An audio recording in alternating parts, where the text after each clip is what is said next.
Hopefully you can see my screen. Okay, so thank you very much, Daniel Stökl, for organizing this, this workshop. And I'd like to thank all the other panelists, especially Naama Pat-El, with whom I've collaborated on the linguistic aspect of this, and also Benny Sass, who's spending his birthday here with us, as well as everyone joining from around the world. I can hardly express how grateful and honored I feel to have so many brilliant colleagues take the time to assess my work on the Shapira fragments. I'd like to start with a quick summary of my central argument, followed by a review of some critiques and my responses to those. So in a nutshell, this is my case. One, the arguments for forgery that seemed quite convincing in the 1800s no longer hold water. Errors that only a European Jew could make, on the contrary, or an absurd discovery story, well, it's the opposite of absurd after Qumran. The manuscripts were cut from a Yemenite Torah scroll, that's also not true. And the person who went to press with that claim never even made a comparison. Two, modern paleographers who have argued for forgery have made a fundamental methodological error by treating inaccurate drawings by the 19th century artists as though they're the originals. Many of the features they found that seem wrong to them are artifacts of the drawings and not the original artifacts. Three, documents that I found in an archive in Berlin are hard to reconcile with the theory that Shapira forged the manuscripts. And four, a literary critical analysis of the valediction of Moses shows that it contains pre-canonical textual recensions, which we can only know today since very little was known in Shapira's lifetime about the composition history of Deuteronomy. Surely no forger working in 1878 could have based his forgery on philological insights that wouldn't be made for another century. So up until recently, probably still today, the consensus regarding the Shapira Deuteronomy fragments has been that they're forgeries, and that Shapira himself was intimately involved in their forgery. He was implicated because there are supposedly mistakes in the text of V that betrayed the Ashkenazi Jewish background of the forger. Supposedly the manuscripts were cut from the bottom margins of Yemenite Torah scrolls, which it so happens that Shapira himself sold. Of course, Shapira was the person who stood to gain the most from their sale. So here are the Berlin documents that I mentioned.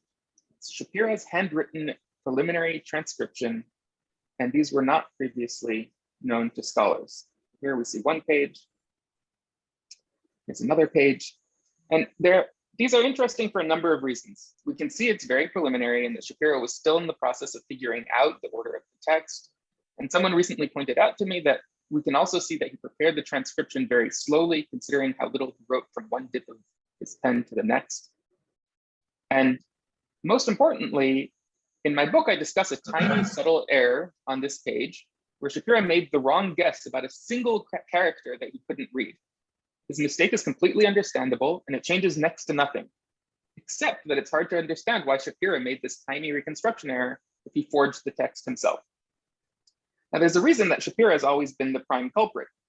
If he wasn't, we need to come up with a much more convoluted forgery narrative.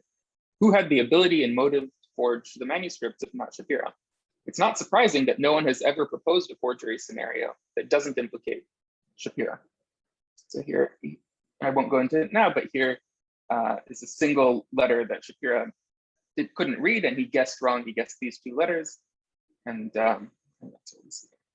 So this brings me to my new argument. Scholars have generally assumed that whether forgery or authentic, the valediction of Moses is based on the book of Deuteronomy. Here we see John Allegro, who actually thought that it was authentic, but he says that the briefest scanning of these will give some indication of the abridgment and conflation that the compiler allowed himself in this work. So he thought that this was a roughly 2,000-year-old document, authentic, but secondary, based on Deuteronomy. And of course, Those who think that it's a forgery think that it's a forgery that's based on Deuteronomy. So this is, I have a new argument in this regard, and I've done a literary critical analysis of the text, and I found that it's the valediction of Moses that evolved into Deuteronomy rather than vice versa. So one very important point, and this is the biggest difference between the valediction of Moses and Deuteronomy, is that the valediction of Moses, or V, lacks the Deuteronomic law, which actually interrupts the narrative of the blessing and curse on Mount Gerizim and Nebah. So on the left side, we have Deuteronomy, and this little line in the middle is actually 40% of the book of Deuteronomy, interrupting this narrative. On the right, we have the story in the valediction of Moses, where there's no law whatsoever. But it's not only that the valediction of Moses lacks the law, and this is a very important point. V also presents a version of the narrative that has not yet been edited to bring it in line with that Deuteronomic law.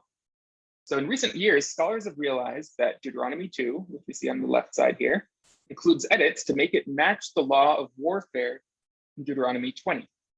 So in Deuteronomy 20, it says that when you draw near to a town to fight against it, you must proclaim peace. And if it does not make peace with you, but makes war against you, then you shall besiege it, and you may enjoy the spoil of your enemies, which the Lord your God has given you. So now, if you look at V on the right side, you'll see that every single feature that matches the law of warfare in Deuteronomy 20 in the canonical version is absent or reversed in the valediction of Moses. So there's nothing about sending words of peace, and it's not Sichon who attacks Israel, allowing Israel to act in self-defense as dictated in the law, and there's nothing about taking spoils. All of the elements that Bible scholars have noticed are new elements that were introduced into the book of Deuteronomy to make it match the law. None of that is in the valediction of Moses. So it's important to highlight this, that this is something that we know now about Deuteronomy 2, but no one in the 19th century thought anything remotely similar. It's only very recently that scholars first suggested that Deuteronomy 2 was supplemented to bring it in line with Deuteronomy 20. So how could a forger in the 19th century have based his text on a literary critical insight that wouldn't be made for a century? And note how the issue of who attacked whom, whether it was Israel that attacked Sichon or Sichon that attacked Israel, it's not about which is longer, which is shorter, right? It's just a detail that's reversed. And that's an important point that I'll return to later. So here's another example. So time and again, we see that sections in Deuteronomy that recent scholars have shown to contain post-priestly edits appear in V in their unedited form. So for example, here we have a prohibition against idols. In this quadrant here, we have lots of priestly language, and here's Moshe Weinfeld writing, but the vocabulary in these verses is characteristic of the priestly literature in the Pentateuch. Zachar u'nekeva, tzipor kanaf, romes, and so the idea of post-priestly Volksreibungen wasn't even a glimmer in any scholar's eye in 1878, and yet here in the corresponding passage in the valediction of Moses, we have something that lacks all of that priestly language and instead corresponds to the language of the Decalogue, which is the linchpin of V. So if V is a forgery, it's very difficult to understand how it repeatedly takes for granted the scholarly insight of post-priestly Volksreibungen that wouldn't be proposed by anyone else for generations. Here's another example. So here's the spiesless spies story in the valediction of Moses. So we're all familiar with the story of the spies. It appears in Deuteronomy chapter 1.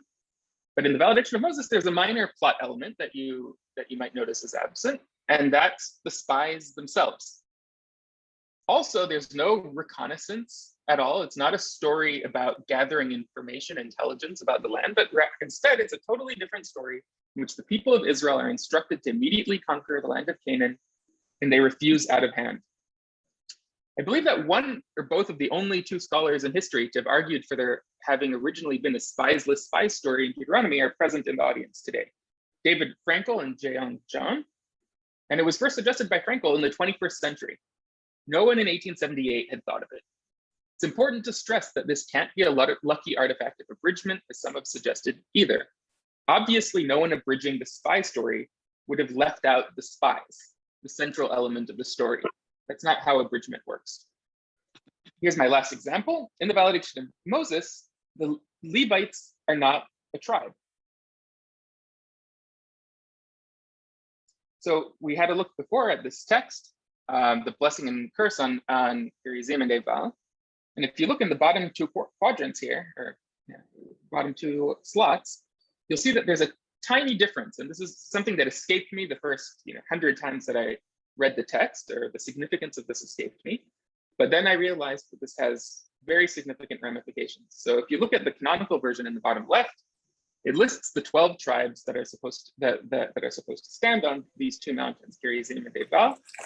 And it's the familiar 12 tribes: Simeon, Levi, Judah, Issachar, Joseph, Benjamin, and so on. These are the 12 sons of Jacob, who are familiar to us from the book of Genesis and elsewhere. If you look at the corresponding passage in the valediction of Moses, there's no tribe of Joseph, there's no tribe of Levi. Instead, we have Manasseh and Ephraim. Now, we do have the Levites, but they're presented differently. They're not presented as Levi, as we have on Mount Gerizim in Deuteronomy. We just have them separate from the tribal list, and they're depicted, it says the Levites. So this is the, we have the Nisbeh, we have a definite article, and so they're there, but they're not a tribe. So this is a pretty radical difference. And this could explain various oddities in the Hebrew Bible. For example, in Judges 17, verse 7, it says, "Now there was a young man of Bethlehem in Judah, from the clan of Judah. He was a Levite residing there." Now, it would appear that you can't have anything that's more oxymoronic than a sentence like this. In a patriarchal society, you can't be both from the tribe of Judah and from the tribe of Levi. And this has troubled commentators. But of course, it doesn't say that he was from the tribe of Levi. It says that he was a Levite. And so this matches what we see in the valediction of Moses, where being a Levite doesn't associate you with a tribe. This can also explain various things, like if originally Levi wasn't a tribe, then it makes sense that they lack tribal lands and so on. Here we have Numbers 13. This is the spy story in the book of Numbers, and it says, "Send men to spy out the land of Canaan, which I am giving to the Israelites. From each of their ancestral tribes, you shall send a man." So now we're expecting to see listed 12 men, one from each of the 12 tribes of Israel. But you go through this list and you look for the tribe of Levi, and they're nowhere to be found. And then you notice that actually there are 12 people who are sent. So how do we get to 12 if we don't have Levi? Well, both Ephraim and Manasseh have representatives. So that's quite surprising. But still, an editor felt the need to add "from the tribe of Joseph," creating the odd phrase "from the tribe of Joseph, from the tribe of Manasseh" over here in verse 11, bringing it closer in line with the normal tribal scheme. But of course, it doesn't really do much to fix the situation. Still, we have 12 tribes here. Those 12 tribes are the 12 tribes that we see in the valediction of Moses, and not the familiar 12 tribes. So the chronological development is clear in these examples. It's the earlier texts like Judges 17 and the substratum Numbers 13 that have non-tribal Levites. And later editors smoothed everything over and made the 12 tribes the ones we're familiar with today, which are listed in Genesis as the sons of Jacob. So we see that V repeatedly presents a totally different version, one that reflects very different ideas about law, about the tribal scheme, and so on. V can't be an abridgment, and it's highly idiosyncratic, much further from the canonical traditions than the book of Deuteronomy is. It's easy to see how and why the valediction of Moses would have been edited and supplemented to turn it into Deuteronomy, but the reverse scenario simply doesn't make sense. So I'll move now to some of the critiques that have been raised since the publication of my article and book. I'll address most of these now, and I'd be happy to say more about the others in the discussion period. So it's been suggested that my argument is an argument from silence, or that V is a Christian text, that there's an inexact match to modern reconstructions. Paleography has been brought back, and perhaps we can, after all, rely on Ginsburg's drawings. It's been suggested that the principle of lectio difficile potior supports the V being a forgery. It's been suggested that V is based on the Siloam inscription, which would prove that it's a forgery and so on. And also there have been linguistic arguments, which Naama Pat-El will address presently. So I'll start with the argument from silence. So this was argued recently by Professor Ronald Pendle, and the valediction of Moses is shorter than Deuteronomy. There's no dispute about that. And there's actually a related heuristic to lectio difficilio potior, the more difficult reading is preferable, and that's lectio brevior potior, that the shorter reading is preferable. But Pendle doesn't mention that. Instead, he says that any argument about V's priority is inherently weak, since whenever V lacks something in Deuteronomy, it is quote unquote silent regarding that particular reading. But this is not what an argument from silence typically means, but that aside, it overlooks a very important fact about the nature of V. V is characterized by countless differences that have nothing to do with length. We just saw several. The Sichon aggression, whether it's Israel that attacked Sichon or Sichon that attacked Israel. The tribal scheme, the idols, the language of the idols, whether it's priestly or decalogical. In all of these cases, V's version is different in a way that supports antiquity, but length and the mere absence of text in V don't come into the picture. Here, this idea that V is a Christian or Jewish Christian text, so that's been suggested by several scholars, most recently by Professor Jonathan Plowens. So I completely understand where this is coming from, and I myself spent a long time thinking about this possibility. But the more I became acquainted with the text of V, the clearer it became that V is anything but Christian. There are two main arguments for V being Christian or Jewish Christian, which are actually at tension with one another. One, V's only law is the Decalogue, which would please Christians who care deeply about the Decalogue, but not about other biblical law. Two, V's Decalogue is actually different from the canonical versions, and these differences would also have pleased Christians, despite the fact that they implied that the traditional Decalogue is corrupt. The main cited difference in this context is lo tisna et achicha bilvavecha, thou shalt not hate thy brother in thy heart, which seems to some readers to be Christian, despite appearing in Leviticus 19, which is obviously not a Christian text. It appears verbatim in Leviticus 19. Moreover, it's easy to miss a key point, as I myself did initially, and that is that lo tisna et achicha bilvavecha is just one of countless features tying V's Decalogue to Leviticus 19 in various complex, non-ideological ways. And you can see some of these on the table here. So in addition to lo tisna et achicha bilvavecha, which appears in both of them, V has a different, another different commandment, which is instead of lo tisa et shem Adonai Elohecha lashav, it says lo tishapa bishmi lashaker, which matches what we have in Leviticus 19, lo tishapu bishmi lashaker. And you'll notice also the issue of who's speaking matches, whether it's third person or first person. There are several other parallels, including this refrain, that I am the Lord your God, or I am Elohim your God, that appears after the commandments. So there are many, many such connections. So the link here in V isn't to the New Testament or to Christianity. It's to Leviticus 19, as well as to several other biblical passages, including Jeremiah 7, Hosea 4, Psalm 50, and so on, as I discussed in chapter 4 of my book.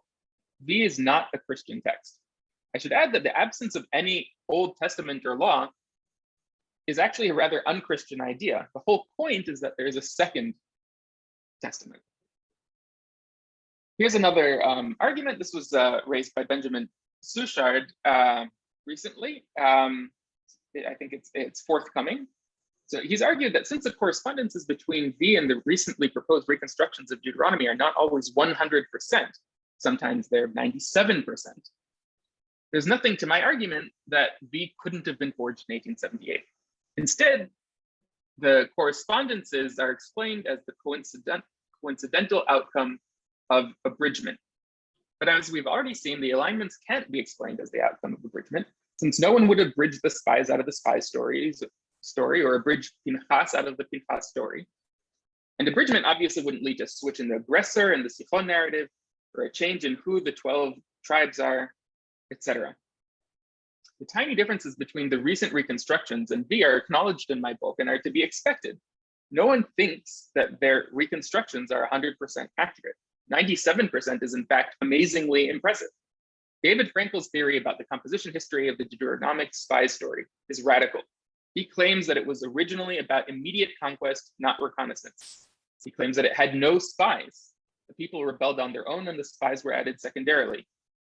Radical as it may be, this is a very clear and well-defined hypothesis, which was never proposed before and has been catching on, as in an article from just this past year by Jae-Young John. V matches that radical idea. So unless the forger of V was the first and only scholar to figure out what David Frankel and Jae-Young John figured out in our generation, we have to say that V is not a forgery. So some of the most strident objections to the authenticity of the manuscripts in recent years have come from paleographers. We'll be hearing soon from Benjamin Sass and Matthieu Richelle regarding paleography, and I don't want to preempt either of them. So I'll just briefly recap my earlier arguments for why we can't rely on these drawings and that conclusions of forgery on their basis don't hold water. So here is an article by an important paleographer, André Lemaire, and he wrote, in truth, after a simple look at the facsimile, an experienced paleographer can see it is a forgery. But when he says facsimile, he's referring to a drawing by Ginsberg and his collaborators that is anything but a facsimile. Just that word is quite inappropriate. In fact, these drawings are remarkably inaccurate. So I'll just very quickly show a few things here. These are two different drafts. On the right is the one that Lemaire used. And you see it puts the word lim'od me'od at the end of the second line here.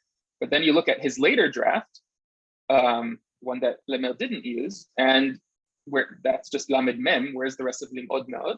Well, that's on a different line.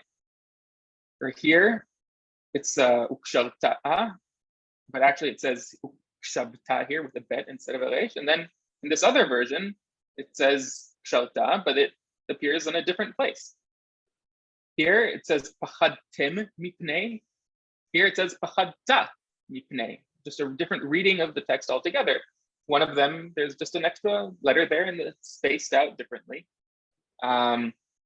Here, there's two letters are backwards. So this is supposed to say she'arecha, but it says asherecha. But here it says she'arecha.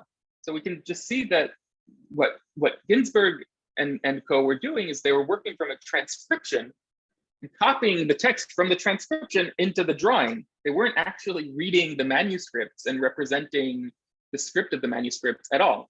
That makes sense because we know that the text was tiny and practically illegible. The fragment was black, so it was black on black. And to read it, they brushed it with alcohol, looked at it from an angle, tried to make out the letters, and this is, so we can understand why they wouldn't have been able to get the tiny paleographic details. Here we have in the final Ginsberg draft, there are representations of where the dry point lines and folds are, but we actually have a photograph so we can see how accurate it is. And the answer is not even remotely accurate. And this is important. We actually have a rough sketch that was used by the artists before preparing the color drawings. Now, here you see in the first color draft, the paleography changes dramatically. But this was just sloppiness or evidence that there was no attempt at preserving the paleographic features. It wasn't a fresh copy from the original, which could theoretically be reliable, but an inexact secondary copy of the already poor representation in the sketch. That's clear from the fact that the gross errors that I mentioned before that have no real world analog, like getting the ayin and shin backwards, or words in the completely wrong place, are reproduced in the copy while the script itself changes. In fact, the appearance of the mem that doesn't even exist in the actual text changes that mem, that imaginary mem changes in form from one copy to the next. So it's impossible to explain any of this if the color drawing is a fresh copy from the original lettered fragment. So I have some more arguments about this, but we'll move on. So here's another important critique that was raised recently against my argument, and that is that we can see that the Siloam inscription served as the basis, or it served the forger of the valediction of Moses. So the Siloam inscription is an incredibly important ancient Hebrew text that was discovered in 1880. Ronald Hendel and Christopher Ralston have both suggested that it was used by the forger of V as a model. Hendel wrote an article just recently published in ZV titled Notes on the Orthography of the Shapira Manuscripts, the Forger's Marks. And what are the forger's marks? He writes, the forger adopted the biblical writing convention for final O with a vav, perhaps misdirected by the Siloam inscription, unaware that this usage is a late innovation. Ralston says, it's hard for me to believe that the forger of the Shapira strips did not know about the Siloam tunnel inscription. It's hard for me to believe that the forger had not seen the inscription himself for some good photos. All this is a problem since Shapira says that he shared the text of V with scholars already in 1878, 2 years before the discovery of the Siloam inscription. So for the theory to work, we need to say that Shapira lied about that date. And that's indeed what Hendel and Ralston suggest. Hendel says, as for whether the Shapira strips were extant in 1878, all we have is a report that Shapira sent a transcription to Schlottmann. It's just a report.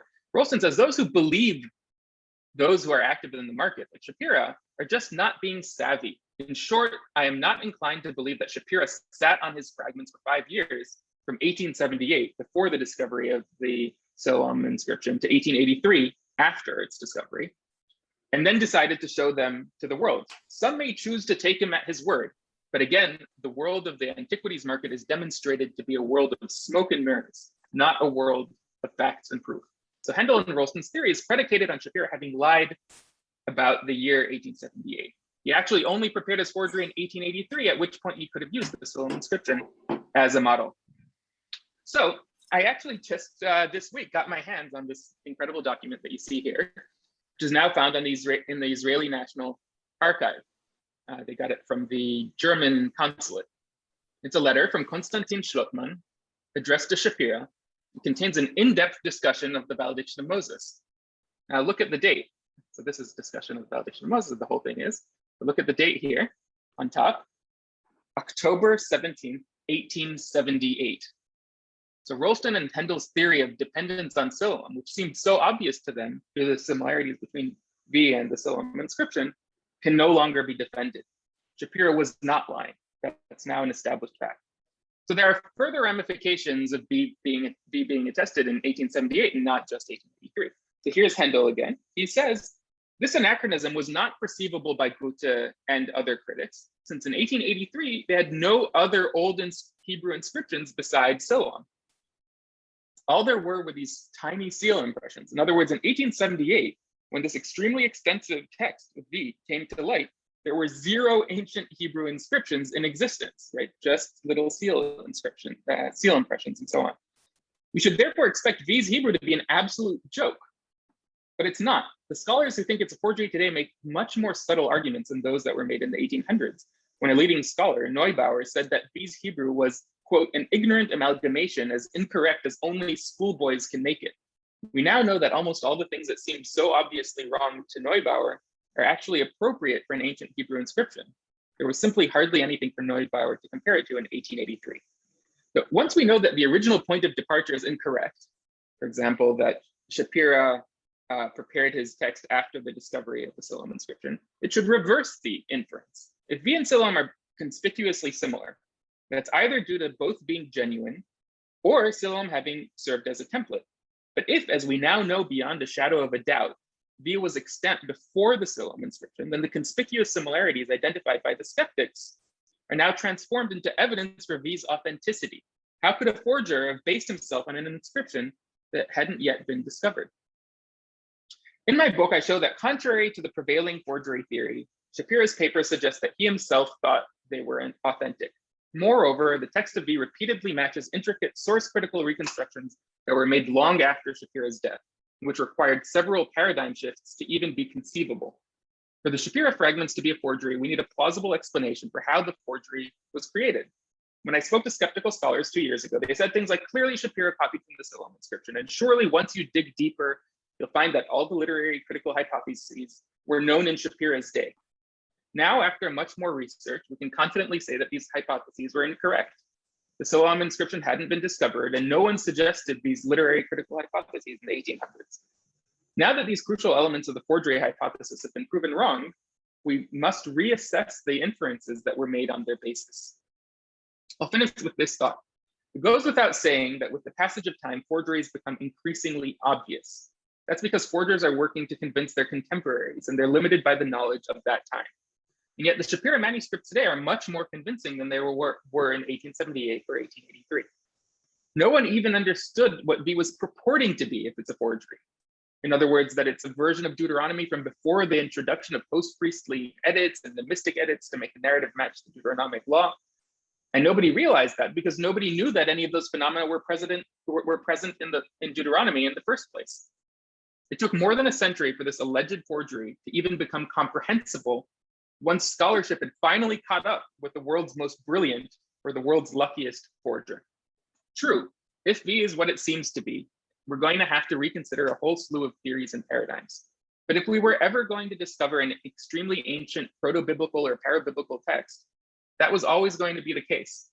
I think this is an incredible opportunity to advance our understanding of the Bible and the biblical world. I'm sure it's all going to remain controversial for some time, but I'm hopeful that in the coming years, we'll be able to work together to understand the valediction of Moses and its many ramifications. Thank you very much. Thank you very much, Idan.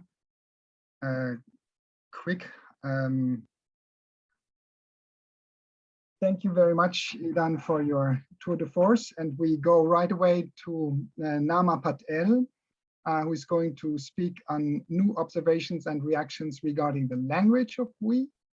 Naama is an associate professor of Semitic languages at the University of Texas in Austin.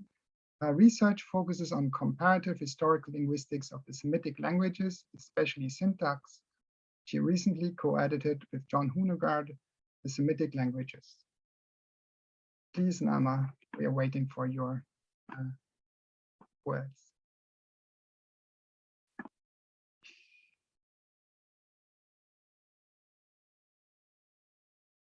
You're on mute. You have to unmute. Is that okay? You hear me? Cool. So it's not quite new observation, more comments to arguments against us. So since the publications of Idan's book and the chapter that I co-wrote with him, several arguments against our case have been made.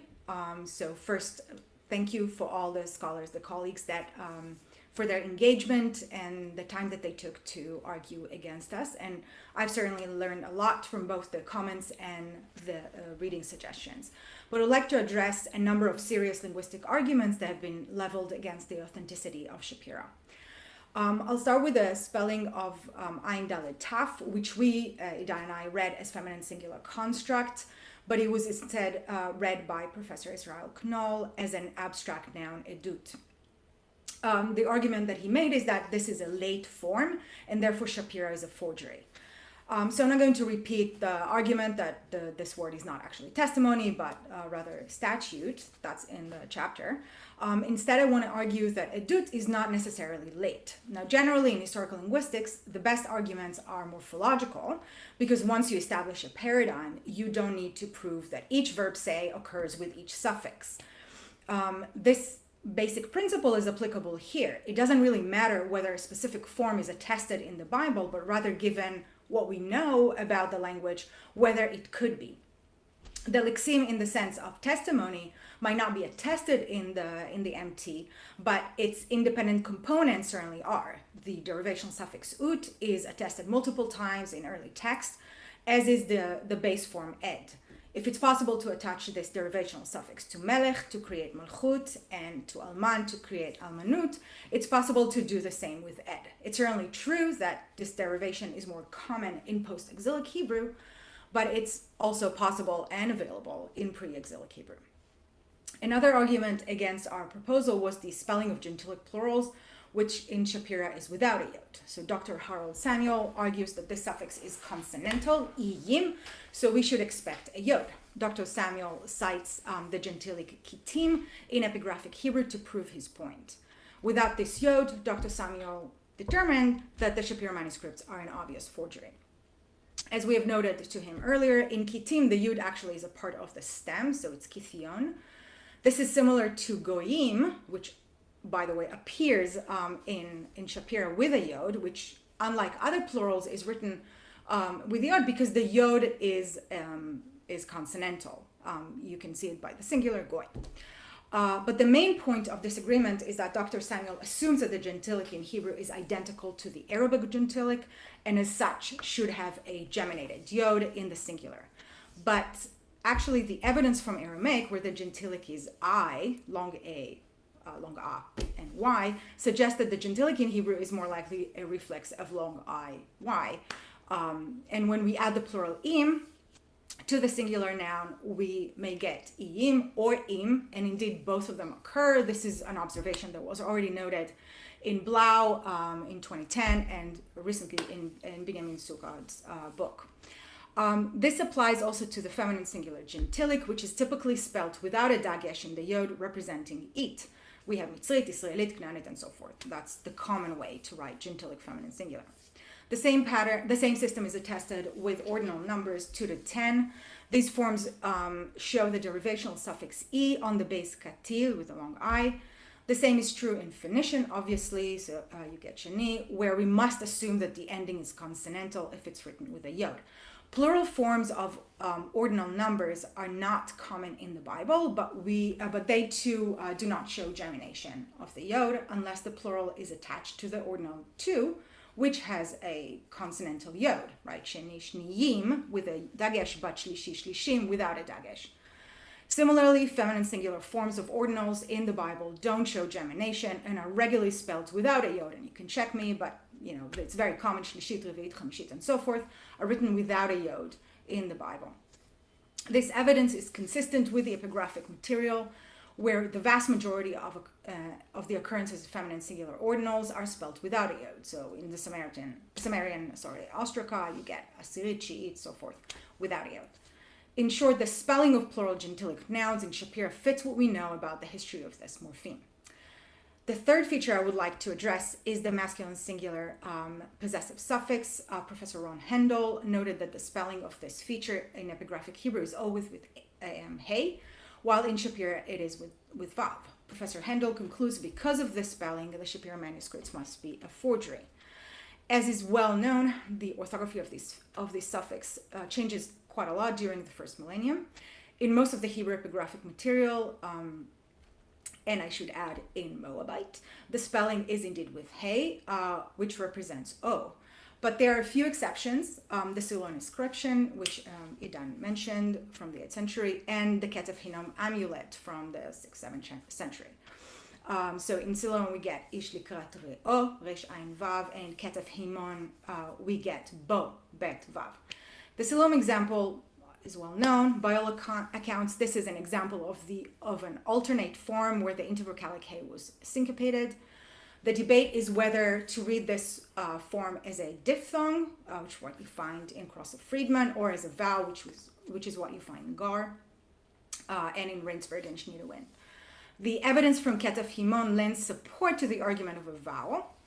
And generally, prepositions take affixes or suffixes either as if they are plural nouns or singular nouns, and the preposition be takes suffixes as a singular noun in every Semitic language it exists. So bet vav should really be bo and not ba, bao, or something like that.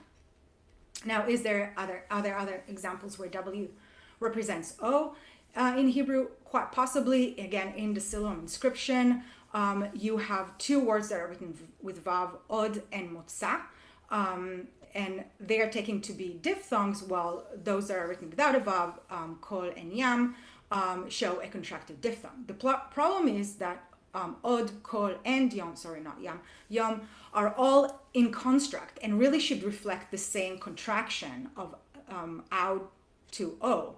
But od, as I said, is written with vav.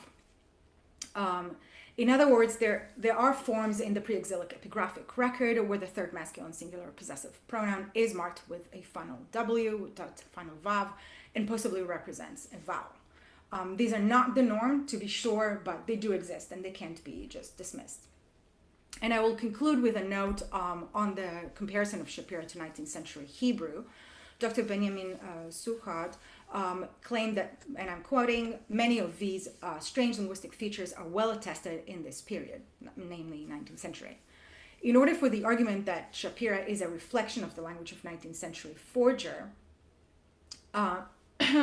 to stick, Suha need to show that the distribution of the relevant features in Shapira matches 19th century Hebrew and has no plausible parallels in pre-exilic Hebrew. If a feature is attested in all three variants, there's no basis for the claim that the feature must be, or even plausibly is, a 19th century Hebrew. If it were true that similarities between the Hebrew of the 19th century and Shapira and pre-monarchic Hebrew prove that Shapira is 19th century, it would invalidate linguistic dating altogether.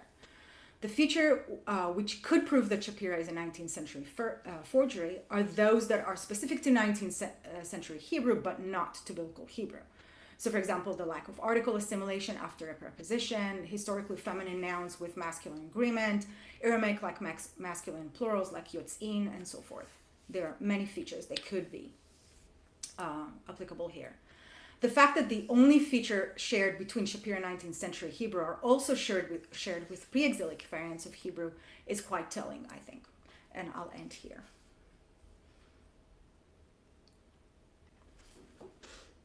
Many thanks, Naama, for keeping to the time so well.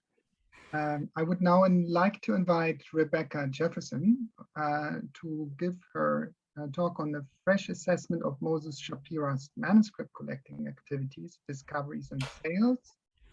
Rebecca is a university librarian and a faculty member at the Center for Jewish Studies at the University of Florida. Her PhD thesis on medieval Hebrew vocalization is from the University of Cambridge, 2004. Jefferson's main research focuses on the history and provenance of Hebrew manuscript collections, particularly the Cairo Geniza fragments. Her book, The Cairo Geniza and the Age of Discovery in Egypt, is scheduled for publication by Tauris Bloomsbury in January 2022. So please, Rebecca, you have the floor.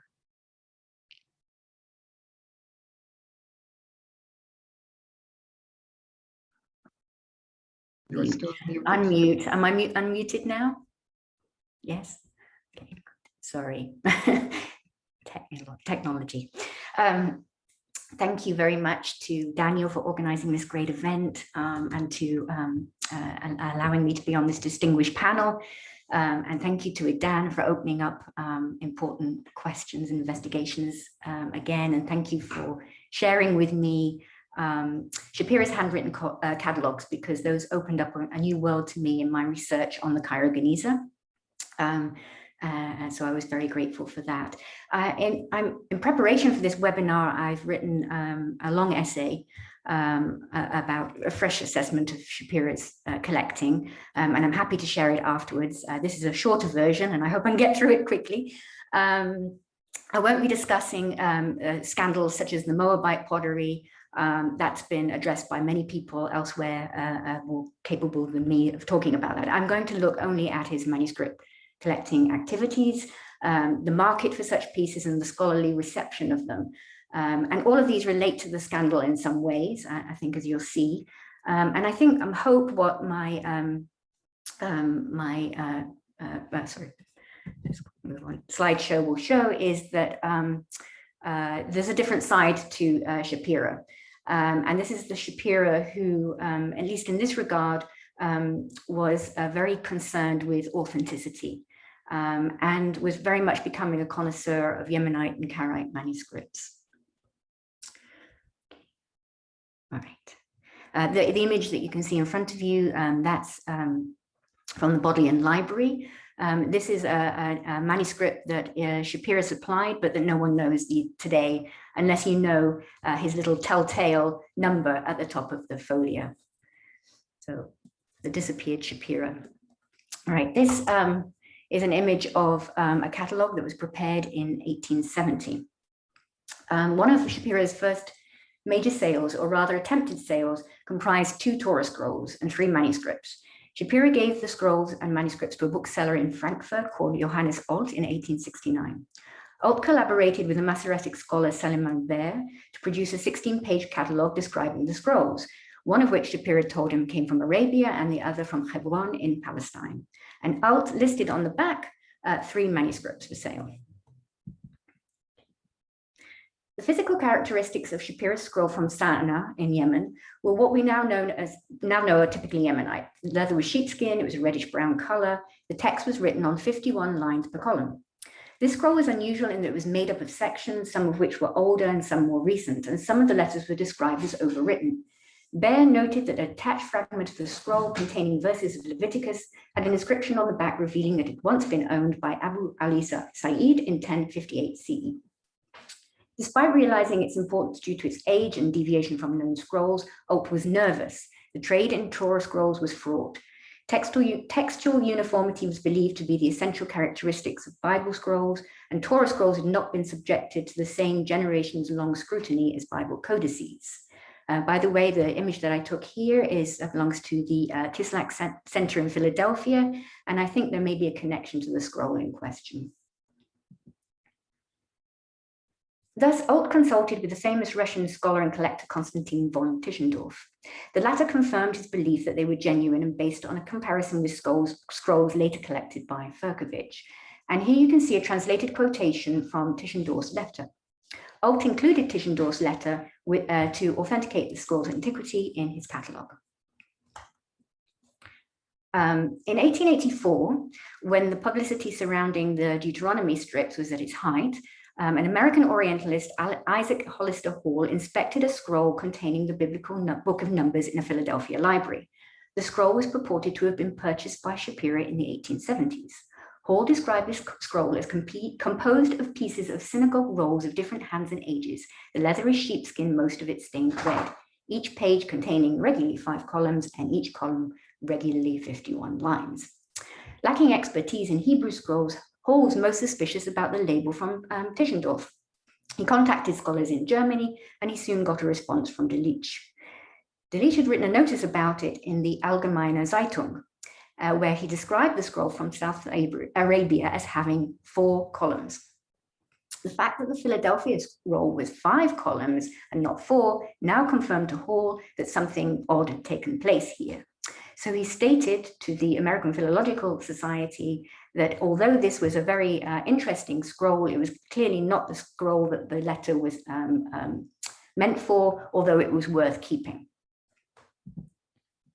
The following year, Cyrus Adler, later a major figure in American Jewish life, was drawn to examine the scroll. He just got his BA from the University of Pennsylvania, and he had his suspicions raised against Shapira, so he decided to look at the scroll for himself.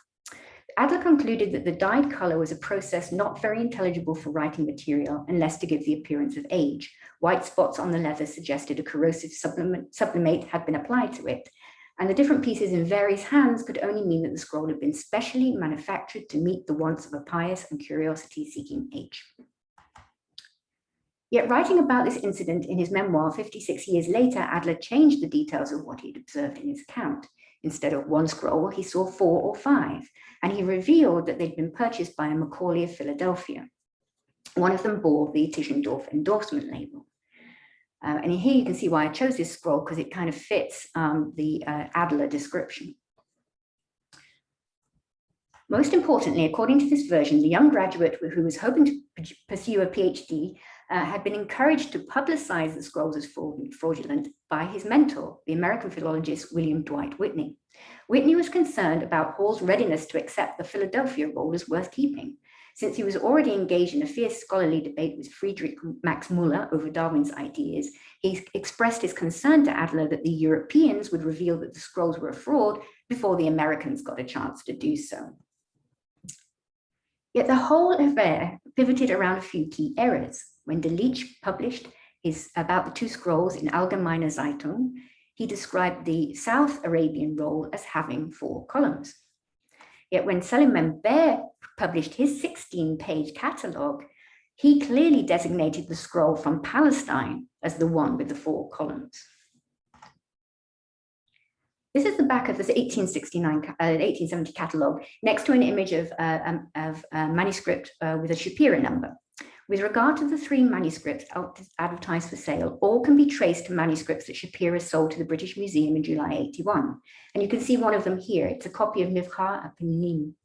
At the top of its page, it bears a Shapira number that may provide an additional clue to this story. At the top of the page are Shapira's own catalogue numbers, a number 44 overwritten by a number 36. Shapira's renumbering is found in over 20 manuscripts in the British Library collection. This small physical evidence supports the idea that Alt was acting as an agent for Shapira. When the items didn't sell in Germany, Shapira later sold them elsewhere. But because he numbered and sold his collection in batches, he had to renumber items. The Tischendorf endorsed 5-column Yemenite scroll may not have sold in Germany. It may have been returned to Shapira and later sold to Macaulay of Philadelphia. Hall's claim that the Tischendorf letter was proof of fraud may still be valid. Yet given the widespread evidence of inconsistencies and errors in the accessioning and cataloguing of manuscripts across many institutions in the 19th century, a simple explanation could be that here was a manuscript that just got the wrong letter attached to it after it arrived in Philadelphia. And here I've just shown you, as an example, the cataloguing of another Shapira manuscript that is only discovered to be Shapira in 1905. And then even today, the record doesn't reflect that it's his. In 1881, Shapira offered a collection of Yemenite manuscripts to the British Museum. Here is an image of them. It's number 71, and you can see Shapira's catalogue entry number 71, which extends to 3 pages of description. Before the 1881 sale, the Syriologist Archibald Henry Sass visited Shapira at his home in Jerusalem and surveyed the Yemenite manuscript.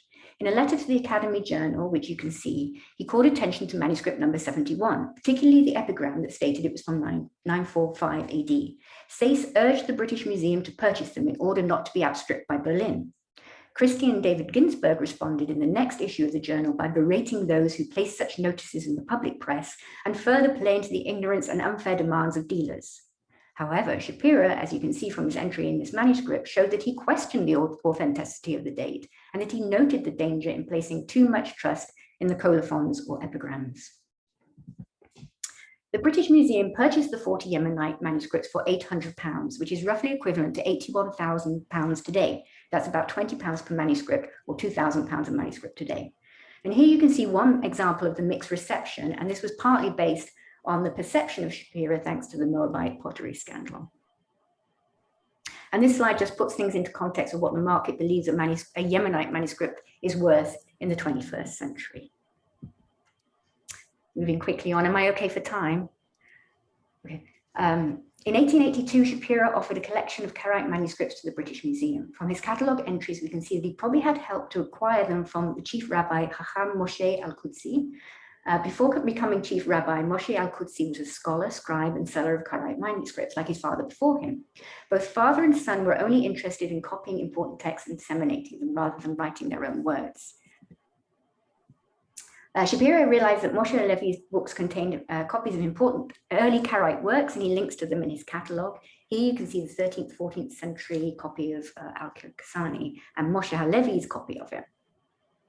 Shapira wrote that he was happy to find the corresponding text and verify Halevi's copy. In defending the selling of modern copies of ancient works, Shapira wrote in his catalogue, "I also have to mention that the above Moshe Halevi was a most upright and honest man, and so far as I know him, he did despise the way of Furkovich, and always wishing to make his manuscripts older than they really were. I do not believe that we have to be afraid of any false date from the hand of Rabbi Moshe Halevi. Besides, the said Moshe Halevi never wished to sell anything in his lifetime." Very quickly, sorry, that's the text. And here we have, thank you, Idan, for sharing this with me, Dr. Rue's report to the trustees of the British Museum, asking them to purchase Shapira's Karaite collection for £700. He explains that actually they're worth more than that, but because they're fragmentary, they can't offer a greater price than that. And here are some truly fragmentary pieces to end this talk.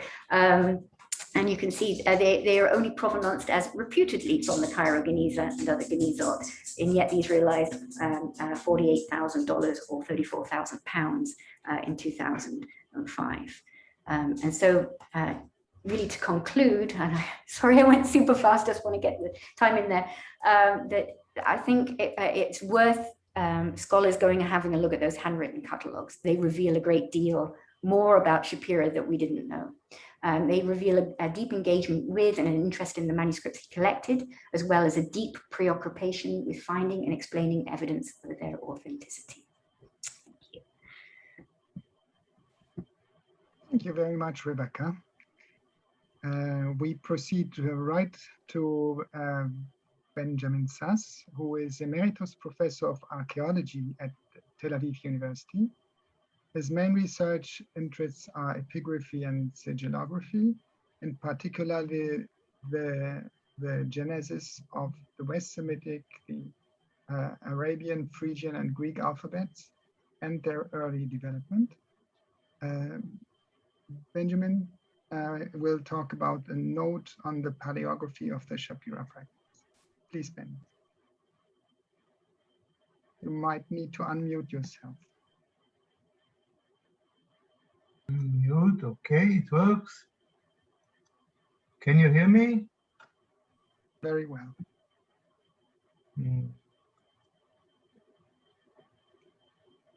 Yeah. In the absence of the originals or legible photographs thereof, it is difficult to reach a definitive judgment on the authenticity and eventual paleographical dating of the Shapira manuscripts. This is because the 19th century drawings of the manuscripts that we see on the screen cannot be considered facsimiles, as Idan has noted before. And we cannot see your screen. You need to share your screen if you want us to see them. The green arrow in the Zoom window. The green arrow was it top or bottom? Wait. On my computer, it's on the bottom. Wait, I'm getting back to it. The green, I'm in the Zoom meeting and I saw it before and it worked. And I don't know, you can't do it from your place, I suppose. No. I see. Now is better? Yes, very much. Thank you. Thank you, Daniel. But we see your presentation screen. We don't see the, so if you're in the slideshow, we don't, now we see the slideshow. Thank you. Yeah, so I continue. This is because the 19th century drawings of the manuscripts that you see cannot be considered facsimiles, as Idan has noted. I think of them rather as transliterations into an approximation of the alphabet, presumably what the specialists of the day saw in their mind's eyes. The drawings of some letters may be more faithful than others, but this is of little value, as no one knows which is which. The same approach is also documented in the rather schematic letter forms, in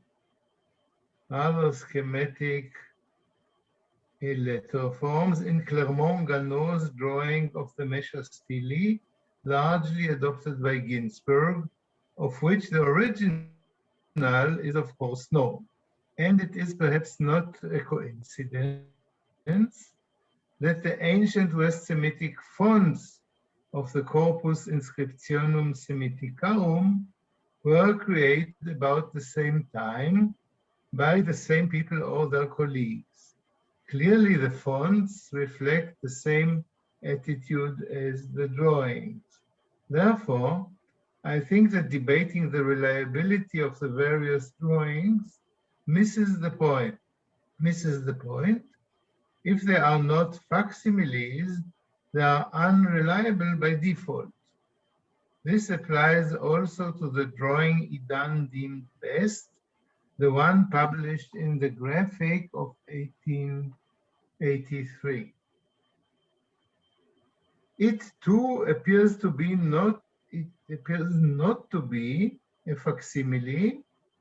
It is, however, this drawing that includes a single letter forms, fifth from left, so unusual, so informative, that it shines through all the dimness just described and contributes significantly to our paleographical understanding of the manuscripts. The Yod variant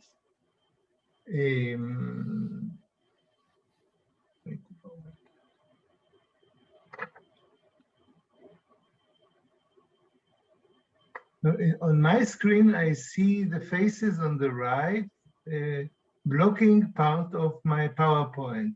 Do you see the whole PowerPoint? Not anymore. You closed the PowerPoint.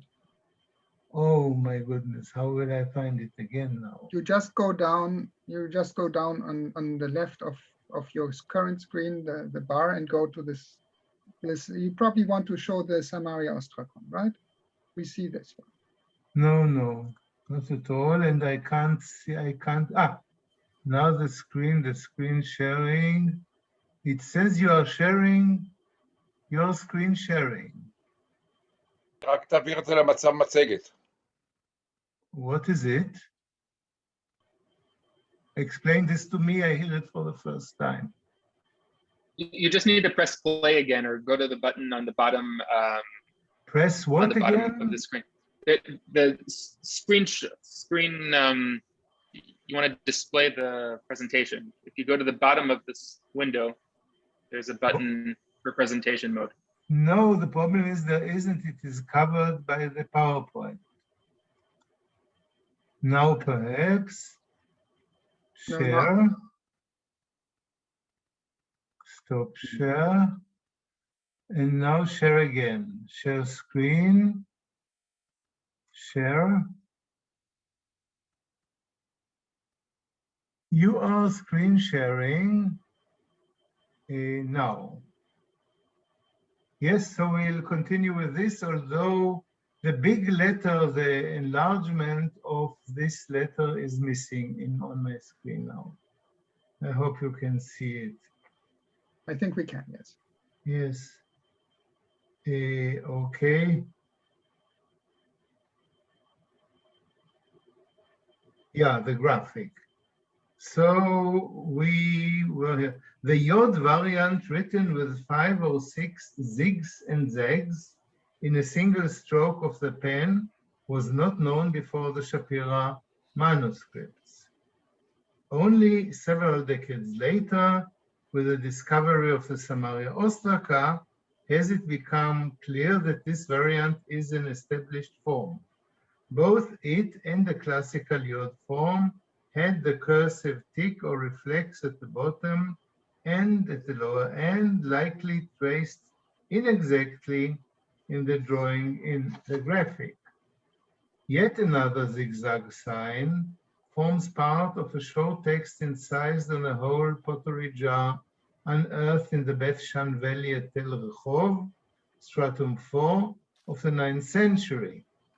Unlike the Shapira and Samaria specimens, whose reading as Yod is guaranteed from our understanding of the inscriptions, there is no agreed translation of the brief Rehov text, with the consequence that the relevant sign may be either a Yod or a hieratic numeral 70.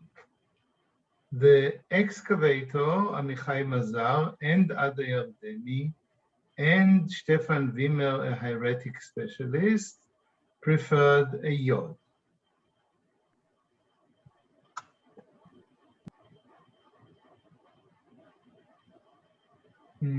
Israel and I have addressed the Rehov sign in a few words in the papers cited on the screen.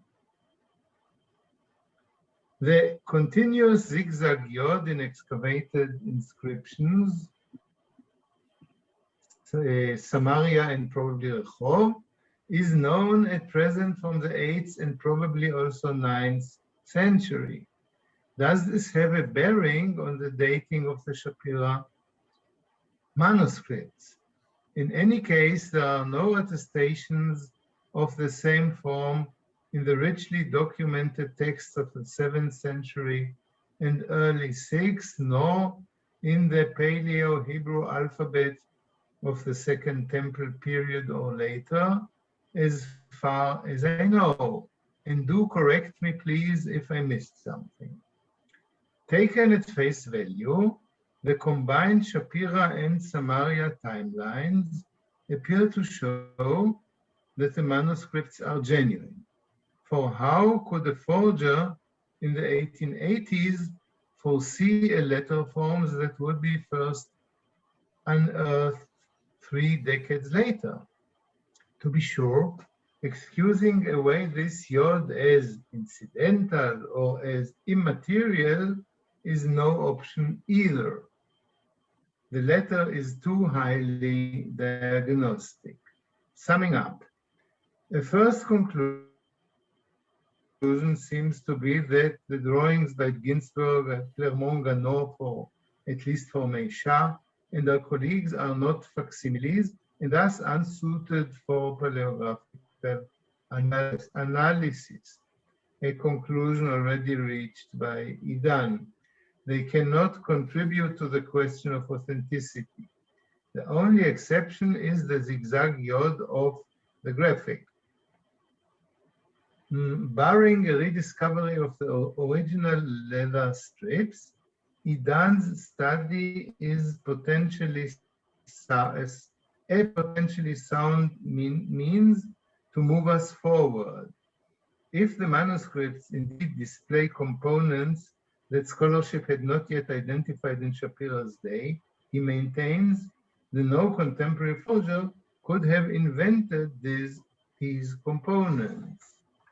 On paleography, taking discussions with Idan in the last year a step further, I have done my best to show that only a single but highly informative letter form could hardly have been a forgery. But I guess that not many colleagues will follow me in founding the authenticity of the manuscripts on one single letter. Indeed, the question is more complex. There also are the language and literary critical components Idan addressed. They are beyond my own expertise and are dealt with by our other participants. In the end, do at least some of the facets Idan mentioned display characteristics that became known in scholarship only after the publication of the Shapira manuscript? This, to me, is the central question of our seminar. And I'm asking the participants, knowing how open-minded you all are, to seek among Idan's rationalizations such elements that cannot be easily contested. Or else, we may be unable to definitively establish authenticity or inauthenticity. I'm particularly asking you to come up with something I failed to get my hands on. A reasonable scenario explaining how a forger in the 1870s or 80s could have invented the zigzag yod, apparently without a Vorlage. I am awaiting the results with suspense, but a breakthrough is perhaps unlikely before the original strips are rediscovered.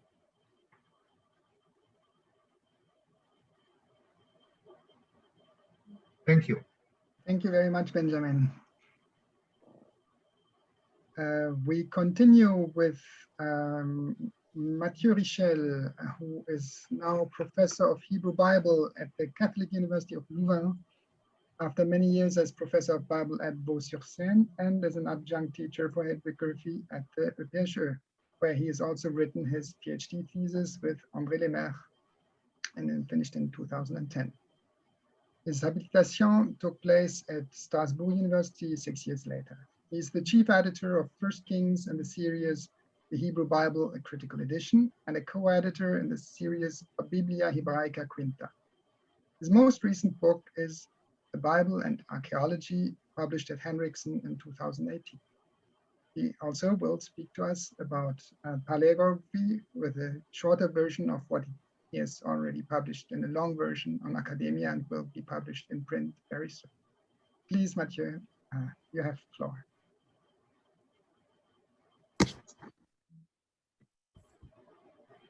Okay, thank you, Daniel, for your kind invitation. It's an honor to be part of this panel with eminent colleagues. Can you see my screen, my PowerPoint? Yes. Okay. And also, I do not share his views on the Shapira Scrolls. I wish all biblical scholars were as smart as Idan.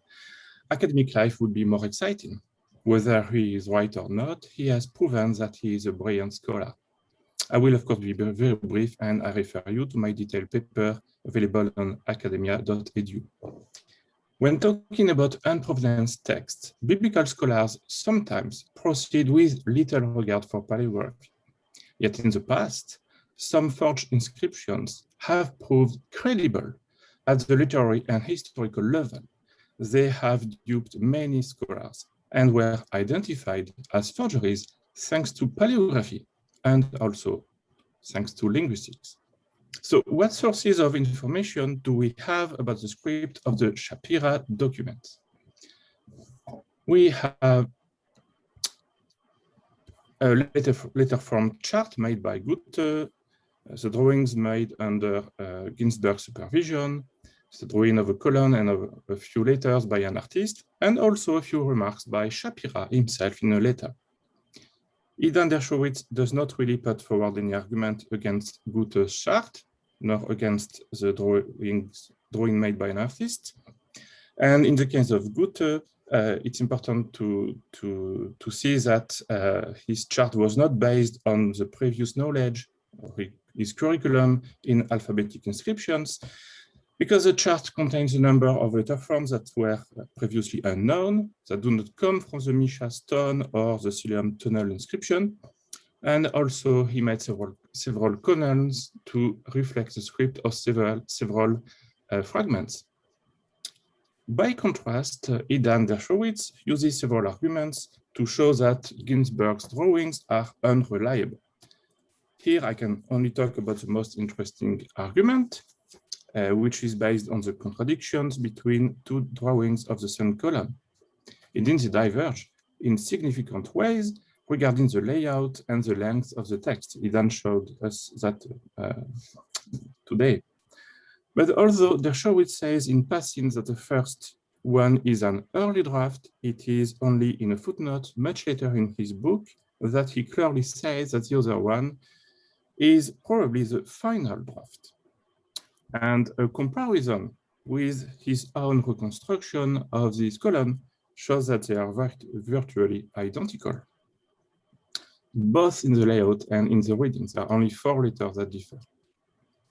So perhaps Ginsberg's final draft is not that unreliable after all. And I am not sure it is fair to compare successive drafts and point out differences between them and then conclude that both are unreliable and mutually contradictory. Idan Dershowitz also notes that André Lemaire based his negative assessment of the script on the early drawing. In reality, Lemaire consulted the whole dossier, and the successive drawings are not significantly different in terms of the script, if we take into account what is really relevant for paleography and not calligraphy. These drawings call for the same verdict, in my view. In fact, the limitations of the drawings would be a problem for the study of the script only if we had just a couple of occurrences of each letter. But scholars like Goethe and Ginsberg were able to base their knowledge of the script on many occurrences. In fact, the most skeptical approach would consist in saying that the drawings are mere transliterations or transcriptions made by scholars who use the equivalent of a font of Paleo-Hebrew that they already knew. And this may explain some issues in the early draft. On the other hand, this problem is absent from the final draft of the same column. In any case, the theory that the drawers used the previously known script as a sort of font does not work here. First, if that were true, the scholars would have used the Paleo-Hebrew script they knew from the Misha stone or the Siloam tunnel inscription, but the script on the drawings diverges sharply from it for a number of letters. The sole explanation is that these people learned the letter forms from the strips. And second, the same hypothesis cannot explain the striking agreement of the drawings made by different persons, both scholars and the artist, especially for the unexpected letter forms. They also converge with Goethe's chart. In my view, it strains credulity to imagine that such multi-agreement would obtain if the drawings did not reflect the script of the original documents. They are not perfect, but they are helpful anyway. So even if we accept or imagine that the drawings are mere transliterations, they were made using an alphabet that reflects the script of the strips. Now, in my article, I limited myself to letter forms that are attested by several witnesses, so that it cannot be argued that anomalies are due to the errors made by an individual. I do not use a single feature that is attested by Ginsberg only. So what are the main results? It turns out that a third of the alphabet, 7 letters, has problems, and this table is just a sample. The shapes of at least 3 letters, for instance here the tzade, and the stance of 2 other letters, for instance he, do not fit any period of the Paleo-Hebrew script. However, they have parallels on the monohabitica, as already noted by Holmstedt. Also, some features are attested in the Iron Age only, and sometimes not after the 8th century. This is the case of the form of Vav. So it is highly unlikely that the strips were written in the late pre-exilic period or later. In particular, the strips are not yet another Dead Sea Scrolls, as long as we are talking about the script. On the other hand, 2 striking features are not attested before the Hellenistic period, the stance of the Gimel and the form of the Kaf. So we have a mix of features from various periods, which is typical of forgeries. Finally, Idan Dershowitz mentions 2 features of this letter Yod as it appears on the drawing made by an artist. First, the presence of a cursive flourish, and second, a Yod that is drawn without raising the pen. Dershowitz notes that these 2 features were unknown in the 19th century. In fact, the first feature appears on a seal published in 1869.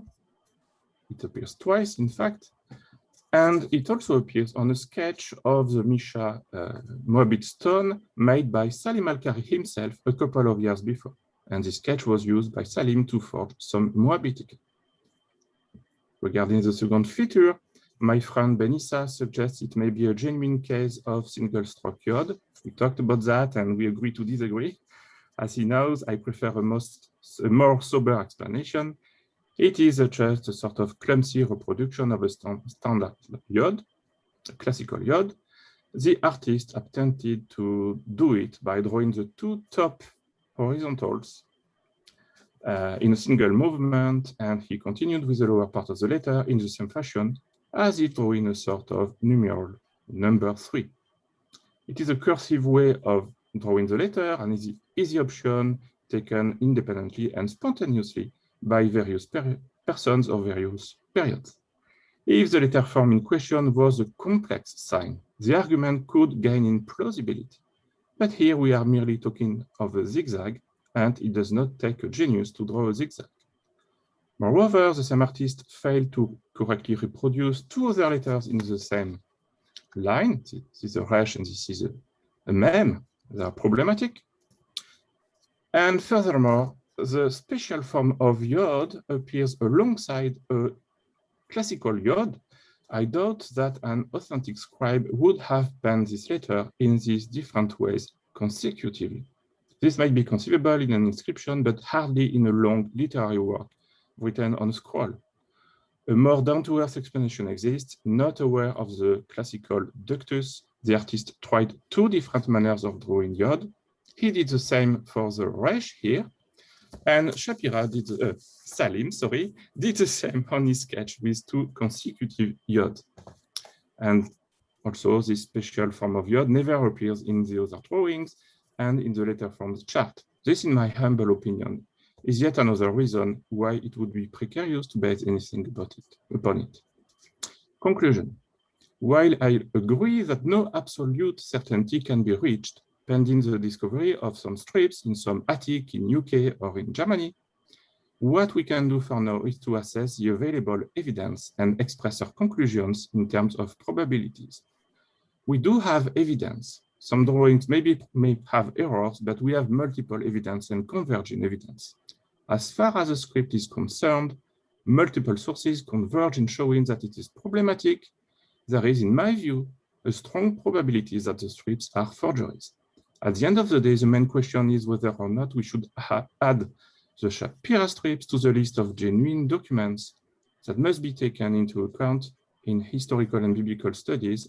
To that question, for now, the answer is clearly no.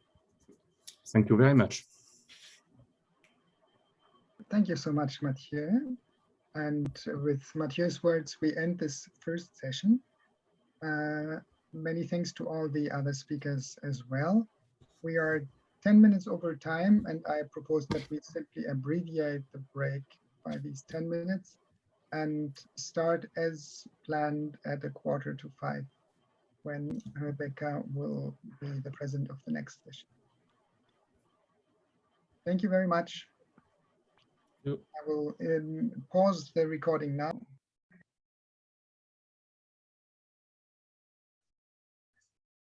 Okay, wonderful. Am I okay to start, Daniel? Yes. Okay.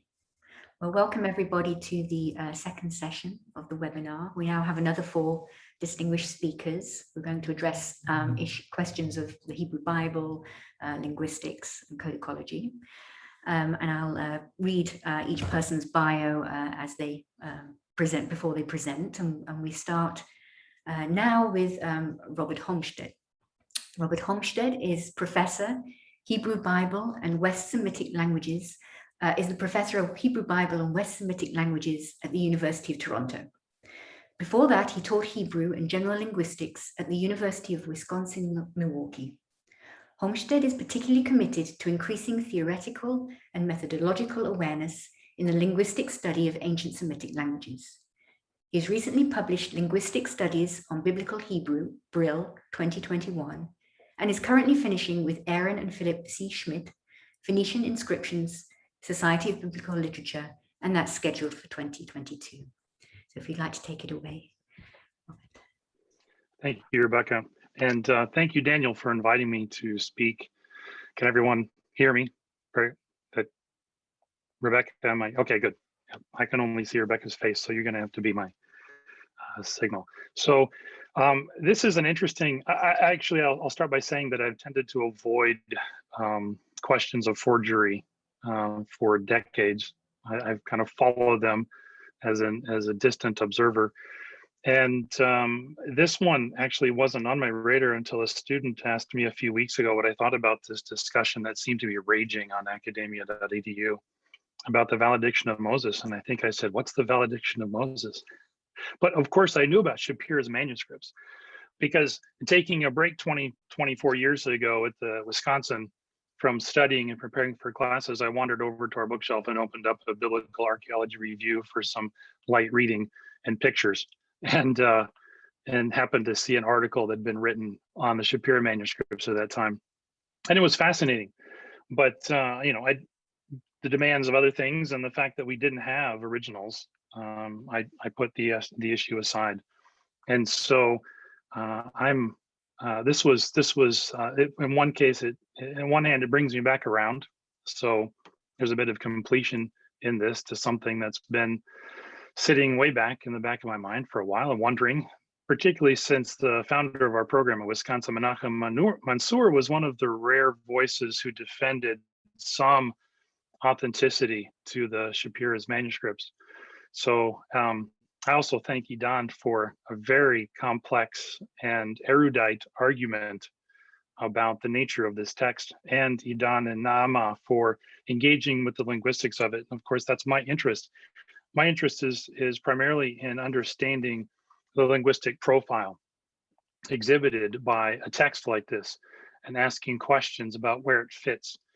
So I'm going to make just a few comments. One's on orthography, and this is why you see a chart of orthography that's essentially taken out of Tzionitzevitz's book from 1980, and I've added comments from the Macius Daily, or a list from the Macius Daily, about the use of vowel letters, matriseksiones or imotacryot. And what's fairly interesting in all of this, and Idan and Naama alert their readers to this, is that the Shapira's V, or valediction, text shows an interesting profile. It's a very conservative profile in writing. And that caught my attention too, as I sat down to read the text for really the first time, because I'd never read the text before, only about it. And of course, the spelling really jumps out at you. And you wonder, now, how does this fit? And since I have been working on a volume on Phoenician for quite a few months, in fact, it's a 10-year project that we're finally bringing to a thankful end. Conservative spelling doesn't disturb me, but as someone who works in a variety of Northwest Semitic epigraphs, there's a place for it. And so I started looking at the profile that emerged from Shapira's text. And so what this chart just simply shows is that there is a pattern, especially to the use of final matres and then internal matres, as you proceed through the history of epigraphic writing in ancient Israel, and of course across the river with the Macius Daily. Daniel, if you'd switch down to the next chart. This is the chart of some of the essential features that come out of Shapira's valediction.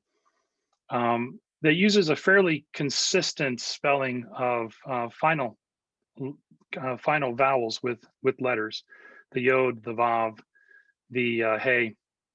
And what's conspicuous in this profile is, of course, the lack of a final yod for the first common singular pronoun, which we know in Hebrew as anochi.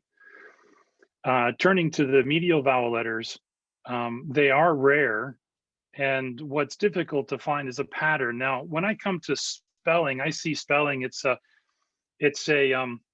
delinguistic kind of process. You know, when the scribes are spelling things, this isn't language per se. It's a representation of language, and there's a pragmatic component to spelling that we have to keep in mind.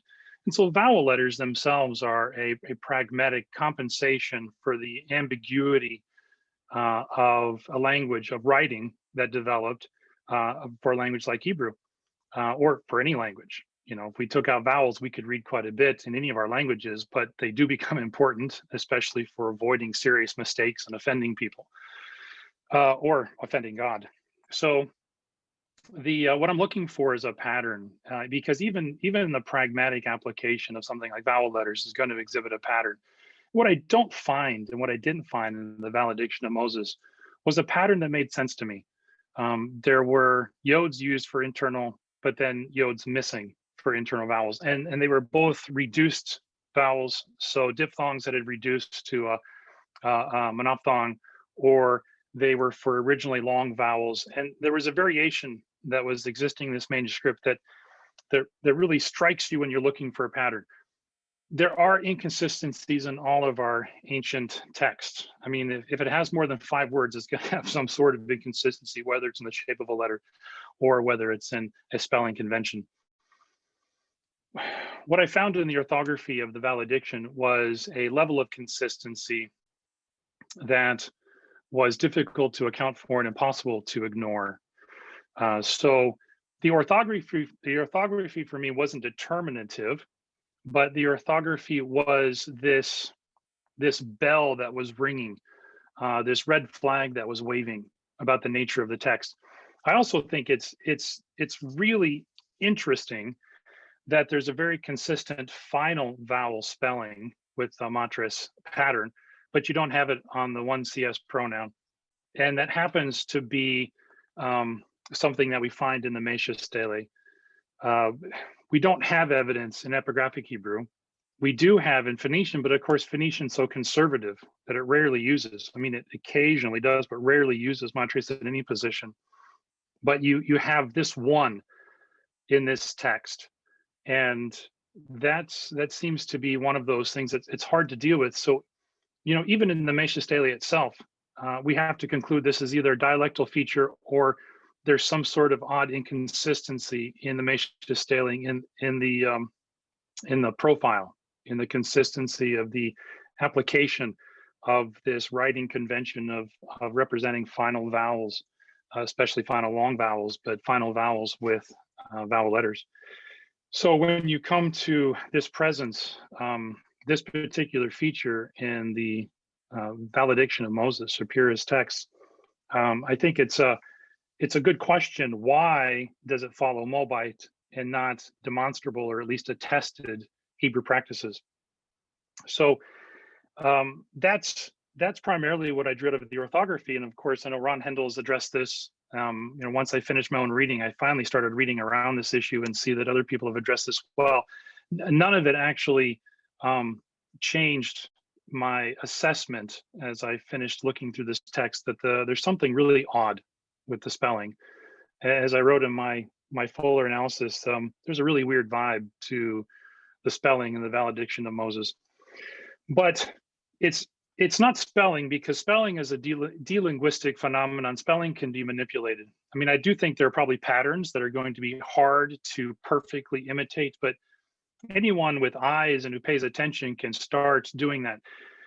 It's grammar that I pay attention to primarily, because grammar is where we have a much more complex situation. And it's even not phonology and morphology, it's the syntax and semantics. Even when we talk about biblical texts and the ability of ancient authors to mimic an earlier style, things always shine through because of the author's lack of understanding.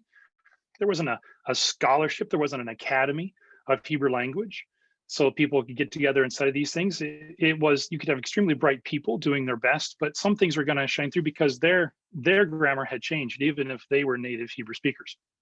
And so I looked at two things in my assessment, and the first thing was a matter of syntax. So in the first example you see from the C fragment, the first part, lines 2 to 3, you have kilo. I'm going to read them all Tiberian. Kilo etain me'artzam lachem Yerusha, ki livnei Esav nadatiha Yerusha. And now this might seem quite normal, but in fact, there's a syntactic phenomenon here that's quite rare.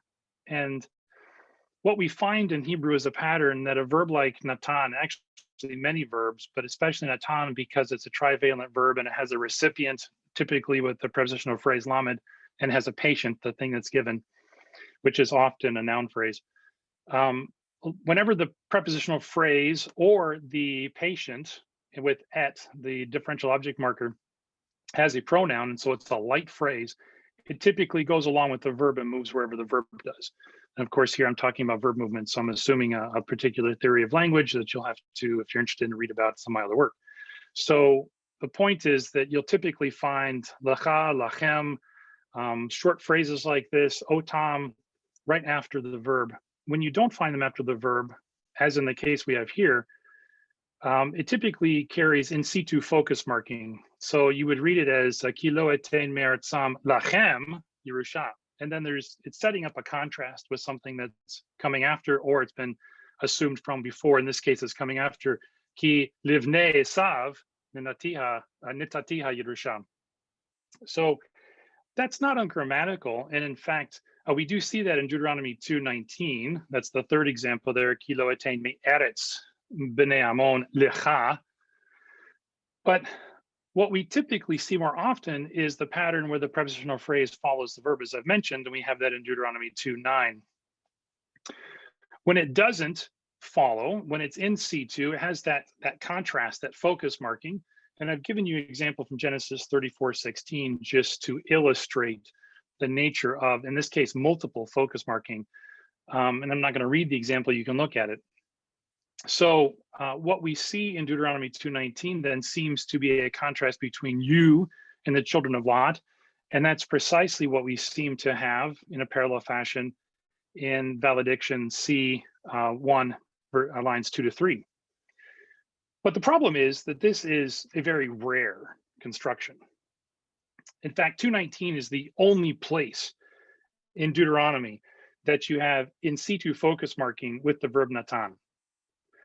To put that into context, in Deuteronomy, there are 172 cases where the verb natan is used. 88 are collocated with the preposition lamed to mark the recipient.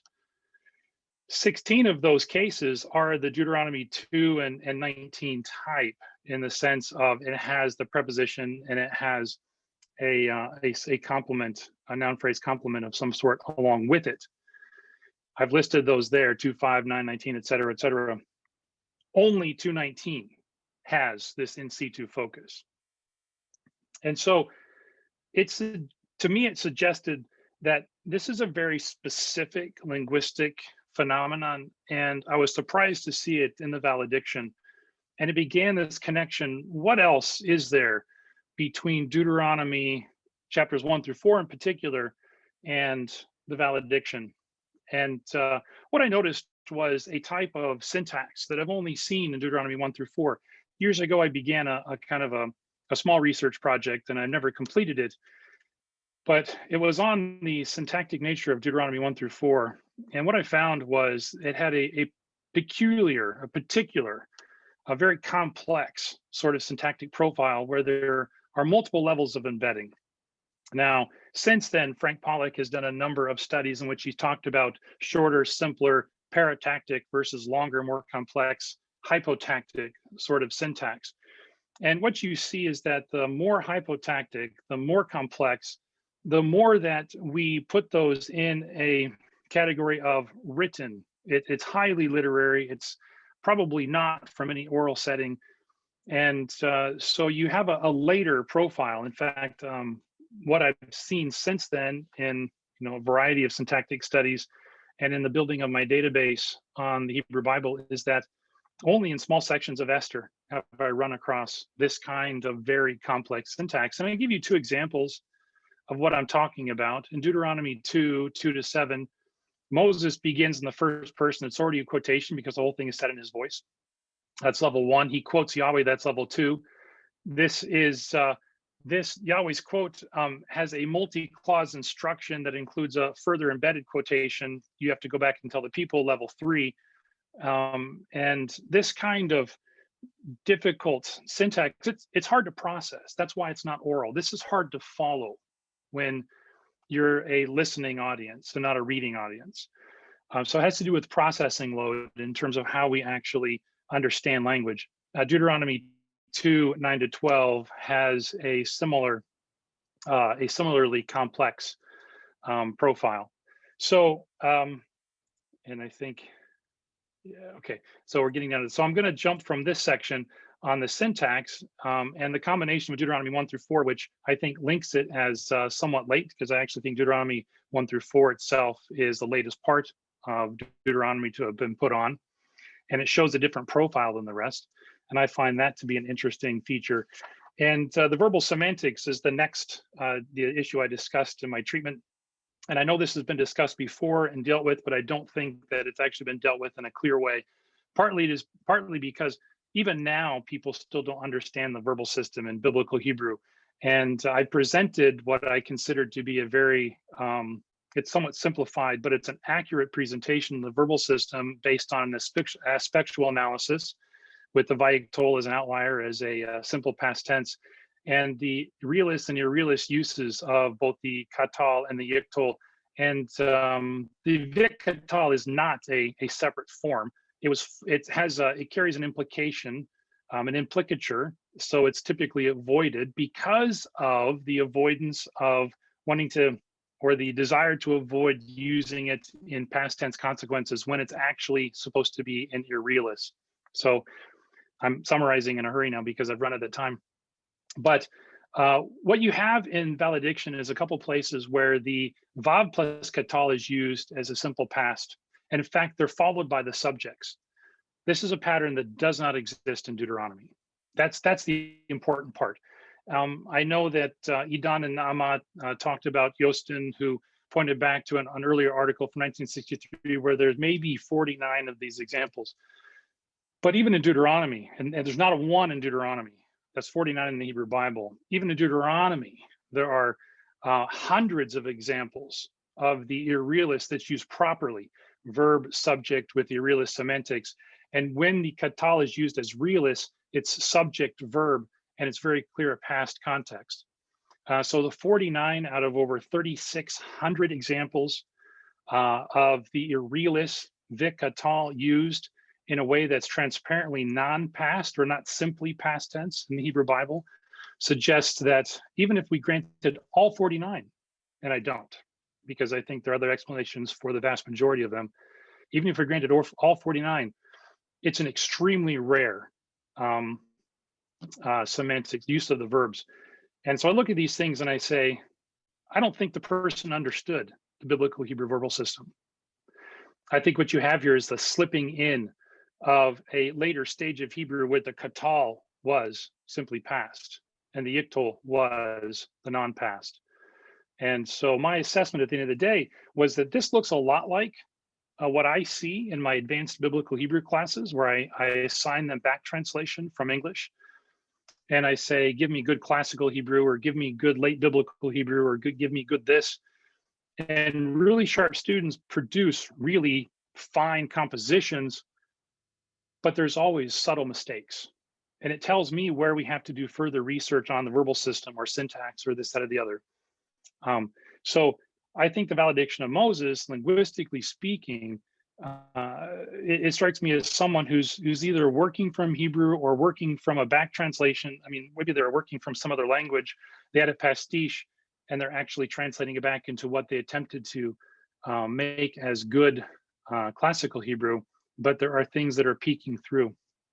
And so a very early orthography with what I consider to be a much later syntactic profile, and then a misunderstanding of the Hebrew verbal system together, this suggests to me a text that does not cohere linguistically. And I lean heavily towards giving it an F for forgery, though I'm not ready to blame Shapira. Thank you so much. Thank you. All right, now we'll move on to Daniel. Is that right, Daniel? Yes. Awesome. Well, Daniel Stökl Ben Ezra is professor at the École Pratique des Hautes Études, PCL in Paris, with a chair on Hebrew and Aramaic language, literature, epigraphy, and paleography from the 4th century BCE to the 4th century CE. His main work focuses on Dead Sea Scrolls, early rabbinics, as well as digital and computational humanities. He recently published a textbook on Qumran with UTB Mosibek, 2016, and he's co-director with Chaim Lapin of the Digital Mishnah Project and co-director with Peter Stokes of the platform eScriptorium for the automatic transcription and analysis of manuscripts. Over to you, Daniel. Thank you very much, Rebecca. And thank you very much, Idan, for an extremely interesting argument with which we are fighting. And in a sense, today we are engaging in a discussion which is like in a courtroom where the jury has to decide upon the death and life of a document. And it's not between death and life, it's life and death, it's between death and nominating the document to be one of the primary witnesses. So it's like nominating the document to become a member of the constitutional court. So it's really a very important discussion. I will focus here on code ecology and go very quickly through the attestation of the use of letter for writing, which is attested in Egypt at least from the 6th dynasty, so the late 3rd millennium before the Common Era. It is less suitable for long text than papyrus, which was obviously the most used down there, because it's more expensive, heavier, and thicker. And but we have at least a dozen examples which are much less known, that obviously, than all the papyri from Egypt. and they are very interesting to study. And obviously, the question is here with what we can compare the Shapira documents. So I'm grateful to Iran Rabin, who with Henk de Groot has proven that there is still leather in Qumran. So we have to distinguish between parchments, para parchments, and leather. So this is chronologically and geographically a wide use. But this is only a remark to some colleagues from the Middle Ages who have posed to me the question that this leather might be a problem.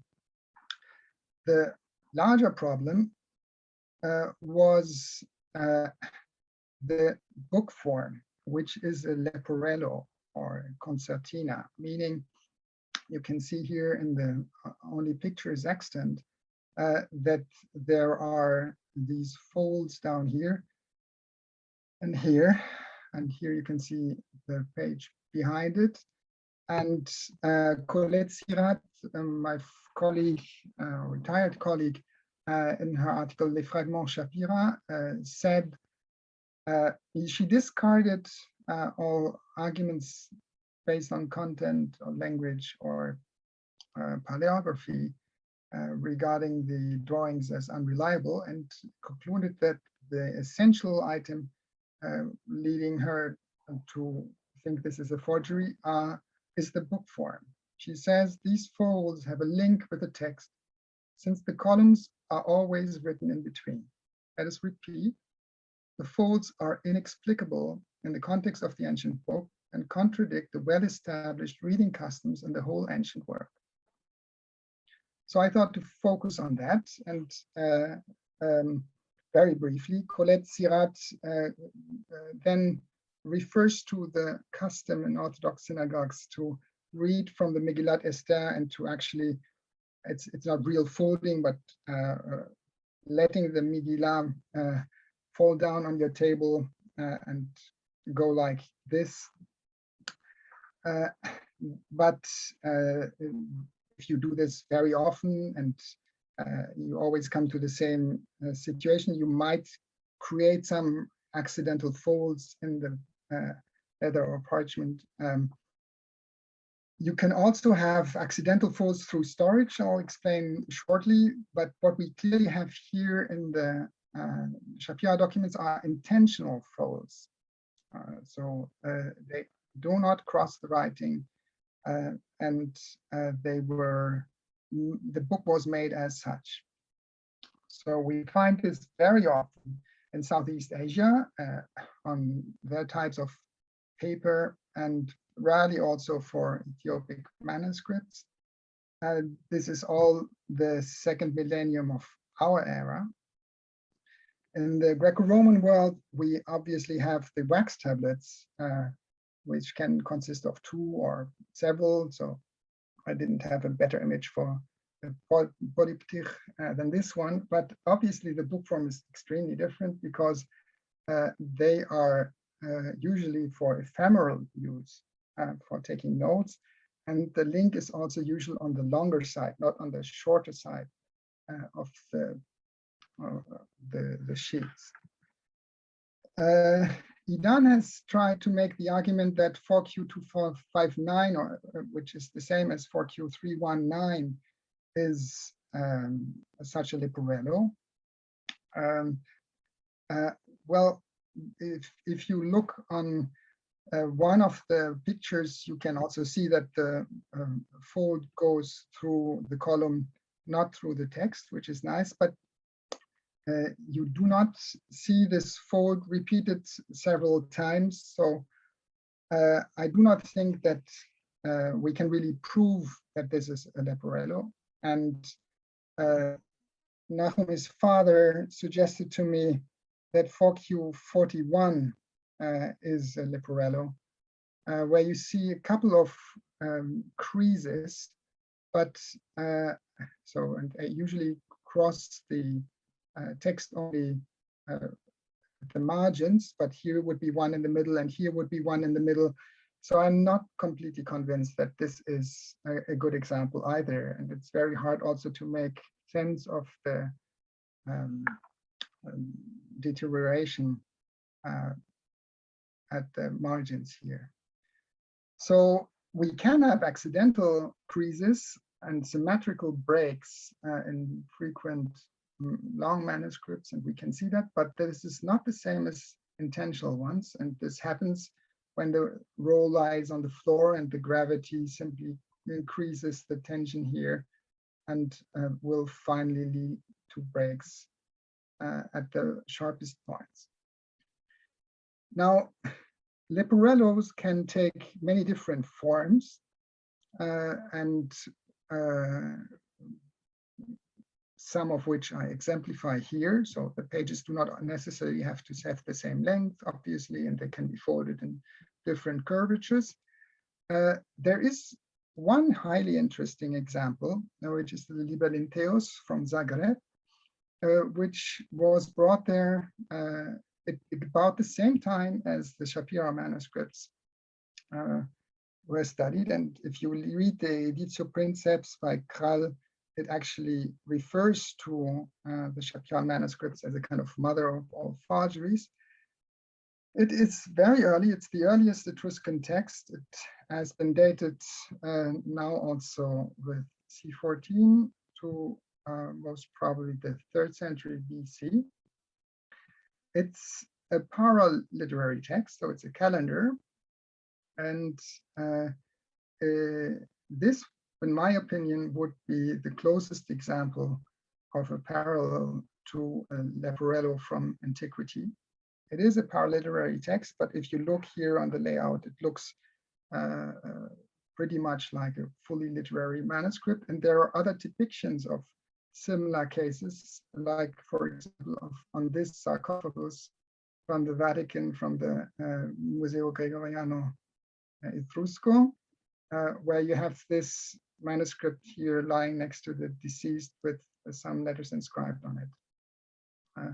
This is from the mid-4th century BC. The Zagreb manuscript turned up in Egypt as a wrap around the mummy.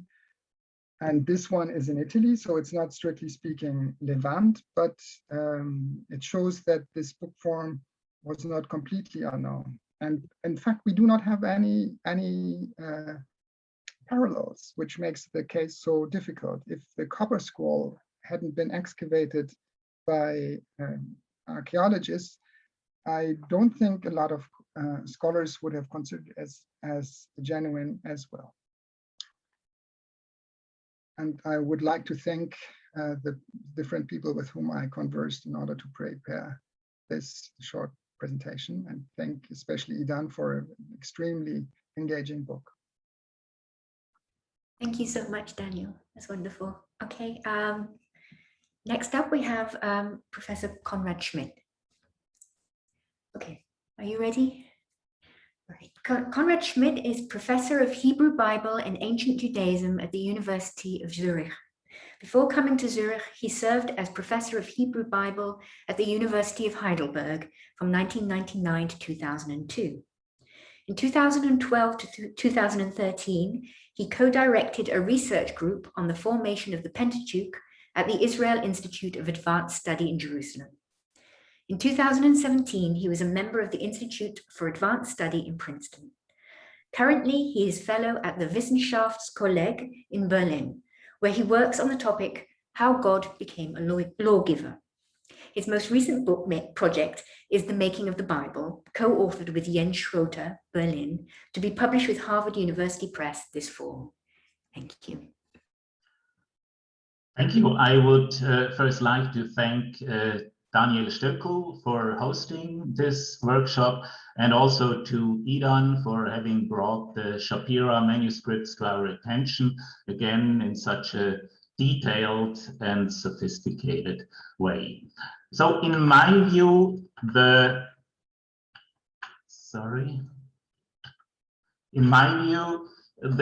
current general and also academic discussion about Idan's book suffers from an oversimplification. Idan's proposal has often been addressed as a yes-no problem. Is Idan right? Is he wrong? Are the Shapira manuscripts forgeries? Are they genuine? And also Jennifer Schüssler's nice piece in the New York Times also somehow has a title question that can be answered by yes or no. I don't think that this is accurate. I think that Idan's hypothesis somehow involves different levels of likelihood, and it also includes different partial hypothesis that needs to be evaluated separately, independently, one from another. And I think there are different levels of likelihood that one can attribute to the different claims that Idan is making. For myself, I will focus on the, so to speak, steepest claim that Idan is making, namely that the is a proto-biblical book, as Idan's subtitle of his publication has it. And I'll simply take out one test case, the Decalogue. And this would be the stemma, so to speak, according to Idan's view. This Decalogue is, so to speak, the origin, and the biblical Decalogues are derived from it. I think that this is probably not true, at least according to my evaluation, and I will be giving you 5 reasons why I think that the is not a proto-biblical book. It is at best a parabiblical or a post-biblical book. First, this Decalogue is a clear Decalogue. It is more plausibly understood as being a result of later harmonization than the origin of a process of diluting a clear structure. Here is, for your memory, in Idan's translation, the Decalogue of we, and this Decalogue has especially somehow 2 very remarkable structural elements. First, there is a refrain, I am Elohim, your God, that concludes every commandment. So there are 10 refrains in this Decalogue. And you have, so to speak, a colophon at the end of this Decalogue. These are the 10 commandments. And in my view, both elements somehow show that here a kind of clarification took place over against the biblical findings. In the Hebrew Bible, the Decalogue, neither in Exodus 20 nor in Deuteronomy 5, is directly somehow titled or subscribed with somehow these are the 10 commandments. We have the expression of the 10 commandments 2 times in Deuteronomy, but not in immediate textual vicinity to Deuteronomy 5. And as for the counting, as you know, different religious traditions somehow count the Decalogue differently, and this has simply to do with the fact that neither Exodus 20 nor Deuteronomy 5 has a clear structure of how to identify the 10 commandments. Yeah, even as Eckhart Otto and Matthieu Stackert argued specifically, the Decalogue in Deuteronomy 5 is probably rather meant and shaped as a pentalogue instead of a decalogue, because you have here all these syntheses in the second half of the commandments that basically make this one commandment, and the Shabbat commandment is the one which is really in the middle. So Idan's claim is that we have a clear structure in thee, and that this was diluted then in later tradition, as we can exemplify, for example, with acrosticha that we have in the Hebrew Bible, Psalm 145, or as some think also in Nahum 1, Psalm 145 is an incomplete acrostichon, the nun stanza is missing there. But I think if this really would be true, then we would have to reckon that this blurring in later tradition pertains to these 4 elements. First, there would have taken place a loss of a clear delineation of the commandments, the loss of the identification of the whole text as 10 commandments. The final commandment that V is adding would also have been lost, or shows up now in Leviticus 19, and the textual loss of the refrain, at least somehow in most of the instances. I think, for me, the other way around offers a more plausible explanation of the findings, both in the biblical decalogues or in here, I think we can describe this process that led somehow from the biblical decalogues to these decalogues as an ironing out of problems. So these decalogue clearly identifies the 10 commandments, which is not the case in the Bible. It adds 10 refrains in order to do so. It provides a colophon in order to say, these are the 10 commandments. And I will come back to this in a second. It simplifies the Decalogue. It combines the two commandments, no misuse of God's name and no false testimony, and therefore has to add an additional commandment: you shall not hate your brother.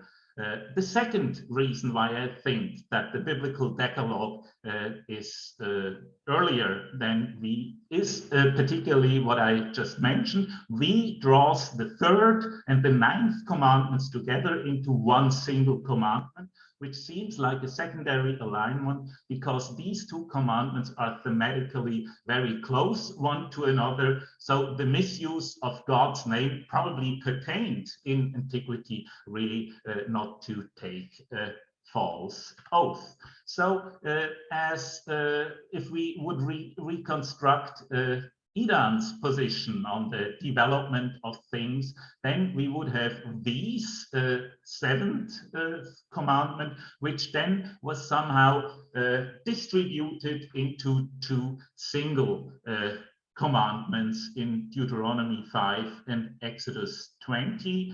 Whereas I think that it's easier to say that we somehow took these nearly identical commandments together and also somehow harmonized the terminology between Schaf and Sheker and used this according to the formulation that is also extant in Leviticus 19:12. Then this seventh commandment in V also includes continuation. For I shall avenge the transgressions of fathers against sons, grandsons, and great-grandsons for those who bear my name falsely. Of course, we know this also from the Bible. There we have it as a continuation of the first, or however you count it, also the second commandment. I am Adonai, your God. I am a jealous God, avenging the sin of fathers to the sons and to the third and to the fourth generations of those who hate me. Now, again, if we think that the V position would be the original one, then we would have to reckon with the intellectual process of rationalizing God. God becomes from a just God an unjust God, which is of course somehow thinkable, but I think somehow the opposite direction of dependence makes more sense for me in terms somehow of a theological clarification. The transgenerational punishment, which is used in the biblical decalogues as a rather general statement about God, this is somehow in V limited to those who swear falsely. Then these consequent use of the first person of God seems like later development. So V uses always somehow the first person of God in the Decalogue. Again, if we somehow think of Idan's way of determining the dependence between V and the Bible, then we would have to reckon with the process of profanation. So later recipients in the Bible would have changed the first person of God to the third person. I think again, here it's more plausible to think that it was actually a process of sacralization and also of harmonization with the first commandment, because of course the biblical decalogues also use the first person of God, but just in the very first commandment. Fourth point, the Shabbat commandment in V. The Shabbat commandment in V harmonizes Genesis 2, Exodus 20, and seems to presuppose 11. Again, here, this would be how Idan sees it. So V's decalogue would somehow be the starting point of the development into the biblical tradition. And here I think it's simply difficult to explain why V's decalogue, which also bases the Shabbat commandment on the creation, uses Shabbat, which is, of course, a very somehow plausible choice, but somehow in Exodus 20, the only decalogue in the Bible where the Shabbat commandment is also based on creation, uses Noach for God's rest. And therefore, for me, it's more plausible to assume that, again, the order is the reverse one. V's decalogue somehow combines Deuteronomy 5, Exodus 20, and it also takes into account P and takes up Genesis 2:2, the wording for God's rest out of P. And this brings me to another point. Of course, this has been stressed many times by Idan himself, and he also offers good explanations for it. V is a, so to speak, Elohistic document. It always uses Elohim in order to address God himself. And here I think the concise use of Elohim in the sense of a proper name is something which has somehow become usual in the Hebrew Bible only in the wake of P. Of course, we have in the Samuel tradition some appellative functions of Elohim as well, but that Elohim, the term for the class gods, can be used as a proper name. This is something which I think is a innovation that was made by P. So V in this respect for me would be rather a post-P text than a pre-P text. And finally, the Decalogue in the Bible or wherever, somehow this applies both to V and the biblical Decalogue. The Decalogue is conceptually later than Deuteronomy 12. If you wish, you can say the Decalogue is, so to speak, a diasporic text. You can follow the Decalogue wherever you are in the world. You don't need somehow to observe a central sanctuary. So I think this also points towards not too early dating of the Decalogue in the Bible, but also of somehow receiving or taking up the Decalogue in V. This probably pertains to later periods. So all in all, I think if I look at the somehow most elaborate and the most steep claim that Idan is making, namely that V is a proto-biblical, pre-exilic version of Deuteronomy, that if I look at the Decalogue, I think this rather less likely than more likely to be correct. But again, thank you very much. I think this is a very important discussion that we are having here, and I hope that things will become clearer in the future. Thanks. Wonderful, thank you so much. And now we're going to move to our fourth speaker, and that's Jeffrey Stackert. Are you ready, Jeffrey? Wonderful, okay. Jeffrey Stackert is Associate Professor of Hebrew Bible at the University of Chicago. His research focuses especially on the composition of the Pentateuch, ancient Near Eastern prophecy, cultic texts, and ancient Near Eastern law. He's the author of 2 books, rewriting the Torah, literary revision in Deuteronomy and the holiness legislation, and A Prophet Like Moses, Prophecy, Law, and Israelite Religion. His new monograph, Deuteronomy in the Pentateuch, will appear later this year from Yale University Press. Stackert also directs the digital humanities project, CEDA, Critical Editions for Digital Analysis and Research. Over to you, Jeffrey. Thank you very much. Can you hear me, Rebecca? Yes, you're fine, you're good. So I would like to begin by thanking Daniel for organizing this event and for the invitation to participate.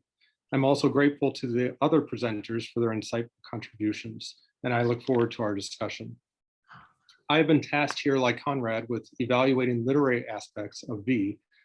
In so doing, I recognize that I'm addressing aspects of this work that are often considered too fraught to be diagnostic when evaluating a text's authenticity. Yet I would suggest that there is also an advantage to considering literary features, especially in comparison with the epigraphic and paleographic data for V, for we are relatively confident about the state of preservation of the literary data. A careful consideration of V's literary features is likewise important because of the details of Dershowitz's argument. Idan makes strong claims about the probative value of literary philological evidence for establishing both V's authenticity and its dating.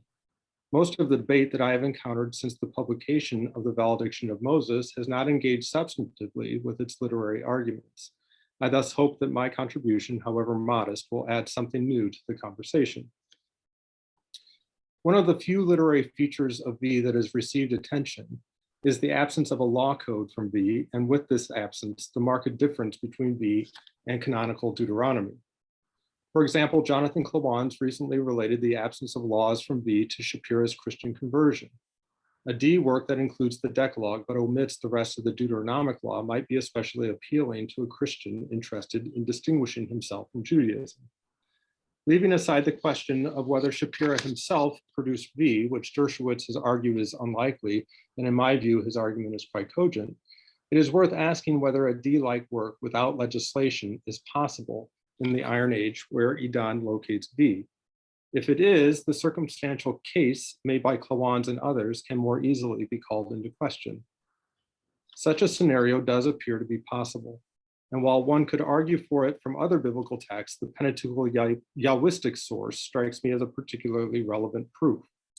I would argue that what we find in J is an account of Israel's origins, including its wilderness journey, that does not orient its Israelite religious life legally. Accordingly, it includes no law code. In this respect, J differs markedly from the other pre-Pentateuchal works, even as it aligns with B. In some conversations with other scholars, I've heard the protestation, but could a D-like text really not have law? That seems unthinkable. As I've considered this possibility further, I don't think we can rule it out, especially because J seems to offer a precedent. The second observation I would offer relates in part to this first one. That is, there are other ways in which V appears to align with J against other Pentateuchal material. One of the most significant is with respect to Israel's desert sojourn and the generation change in the wilderness that both J and V attest. Unlike P, where generation change is attended by a 40 years journey, J and V each attest generation change in the desert without an accounting of 40 years. This commonality stands in contrast to D, which attests 40 years of the wilderness travel, but no generation change. V likewise attests smaller similarities with J that in at least some instances find no corollary elsewhere in the Pentateuch.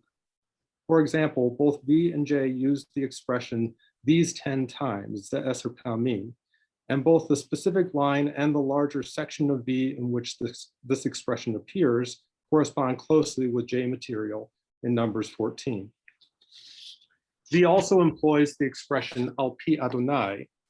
This phrase does not appear at all in the Pentateuchal D work, but it does appear in J. It also appears in other biblical compositions, especially priestly texts. This evidence might be understood in relation to the claims of scholars such as Julius Wellhausen and especially Menachem Haran, who argued that multiple D-like works existed and that two were combined to form the D that was incorporated into the Pentateuch. V could thus be understood as similar to the D works that became biblical, including in their reliance upon J. Yet V also evinces several distinctives, among which are its closer connections to J than those of the biblical D works. Upon closer examination, the Ze Eser Pa'amim parallel just noted may point in a different direction, namely towards B's use of a compiled Pentateuch. A comparison of this expression in Numbers 14:22 and B fragment B, column 1, line 3, combined with B's inclusion of moftim in this line prompts this suggestion. As you can see on the slide, the lines from Numbers 14 and B are quite similar. I should note too that Dershowitz translates B differently in this case, understanding its ototu moftim in an unconventional and, to my mind, very unlikely manner. And you can see this translation here. That is, he understands ototu moftim as declarations and affirmations. And I take that Dershowitz understands this line to be a reference to the Decalogue. A few comments are in order. To begin, the expression signs and wonders, ototu moftim, regularly refers in biblical texts to the plagues in Egypt. While V does not explicitly mention Egypt as Numbers 14:22 does, both its inclusions of wonders alongside of the signs of Numbers 14:22 and the absence from V of Numbers 14:22's reference to the Midbar strongly suggest that V is referencing the plagues. In light of these details, further scrutiny of V's Eser Pa'amim is in order. V appears to redeploy this expression from the text now found in Numbers 14:22, but given its recontextualization, the question naturally arises, does 10 times in V refer to the tradition of 10 plagues in Egypt? If the number 10 is taken as a precise enumeration, as Dershowitz takes it, this conclusion seems difficult to avoid. Yet if this interpretation is correct, it poses a serious challenge to Idan's dating for and larger understanding of V, for the tradition of 10 plagues is made possible only by a compiled Pentateuch. As such, Ze Eser Pa'amim could be understood as an inadvertent anachronism, and as such, a forger's mark. To return to the issue of generation change in V, it is notable that even as V corresponds with J on this issue in the respects highlighted already, V's language of the generation's demise parallels that of P, not that of J. The specific language appears in V, fragment B 1:7 through 8, ad tom kol hador anshe hameriva, until the death of the entire generation, the quarrelsome people. Similar language appears in Deuteronomy 2:14 through 16, where I would suggest that it is compositionally suspect. You can see the text from MT on the slide here. Raising questions about the originality of these verses are the ill fit of some of their elements in D, their combination of apparently priestly and non-priestly source materials, and their content illogicality and discrepancy. As noted already, D consistently claims that the same generation that left Egypt was the one about to enter the land of Canaan, but these verses advocate generation change in the wilderness. Moreover, the grammatical formulation of Vayhi Ka'asher plus Katal in verse 16 is otherwise unattested in D. The enumeration of time in verse 14, that is 38 plus 2 equals 40 years, corresponds with P's timeline, and outside of Deuteronomy 2:14 appears nowhere else in D, nor is it assumed by any D text. There are also elements in these lines that correspond only with non-priestly Pentateuchal texts. For example, outside of his appearance in verse 14, Nachal Zered appears only in the preceding verse from which it could have been drawn, and the non-priestly Numbers 21, verse 12. Finally, there is a discrepancy between Deuteronomy 2:14 and 16. In verse 14, the entire generation, Kol Hador, stands in apposition to the warriors, Anshe HaMelchama, but the two are hardly the same. And then in verse 16, only the warriors are referenced. The latter line accords with what appears to be the earlier formulation of Deuteronomy 1:35 without any reference to the generation. And this is attested in the Septuagint. Only the would-be fighters died in the wilderness, according to D, not the entire generation. This detail suggests that Hador in 214 may represent a subsequent insertion, that is, one that took place after the interpolation of verses 14 through 16, and in line with a Pentateuchal perspective. In comparing V with these verses, a few details deserve special attention. The first is that V attests lines that correspond with material in Deuteronomy that seems to be a late addition. Second, amidst these correspondences, V's account appears to be an improvement upon what is in Deuteronomy 2. For example, V's descriptions of the generation that departed from Egypt and acted rebelliously present no illogicality or inconsistency like those in Deuteronomy 2, 14, and 16. The people of the conflict, Anshe HaMerivah, can straightforwardly stand in apposition with the entire generation, Kol Hador. Finally, and related to the foregoing, the designation Anshe HaMerivah, which corresponds with Anshe HaMilchama in the Deuteronomy 2 account, and there's a nice correspondence in prosody. This recalls the two Merivah traditions in the Pentateuch, one J and the other P. That this section of V aligns closely with the proximate accounts in Numbers suggests that its Anshe HaMerivah may be drawn from the P account in Numbers 20. If so, these observations again point to a harmonistic Pentateuchal perspective in V. I will stop here, but by way of conclusion, I would observe only that the more time I have spent examining the Shapira manuscripts closely, the more suspicious I've become. And even if we were to grant some of Idan's arguments or even their possibility, they stand alongside of problematic ones such as I've raised. Even so, I remain open to new evidence and evaluations of it, and for this reason, I'm especially grateful for today's workshop. Thank you.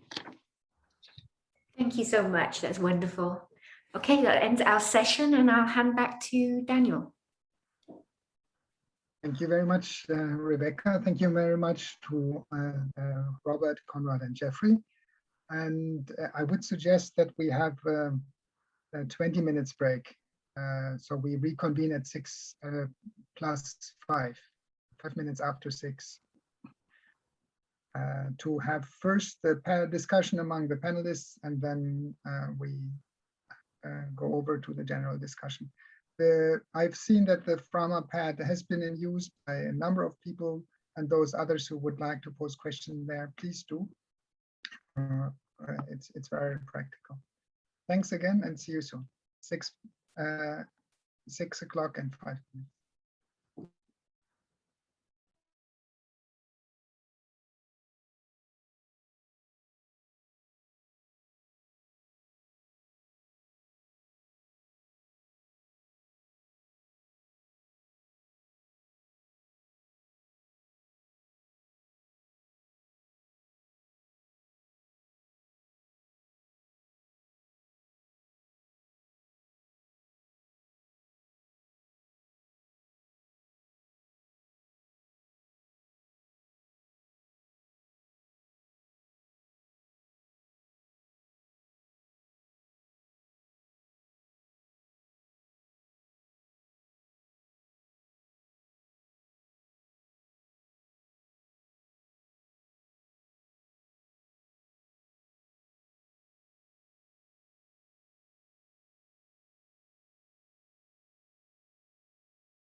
Okay. Hello, everyone. Welcome back. I hope you had a little rest.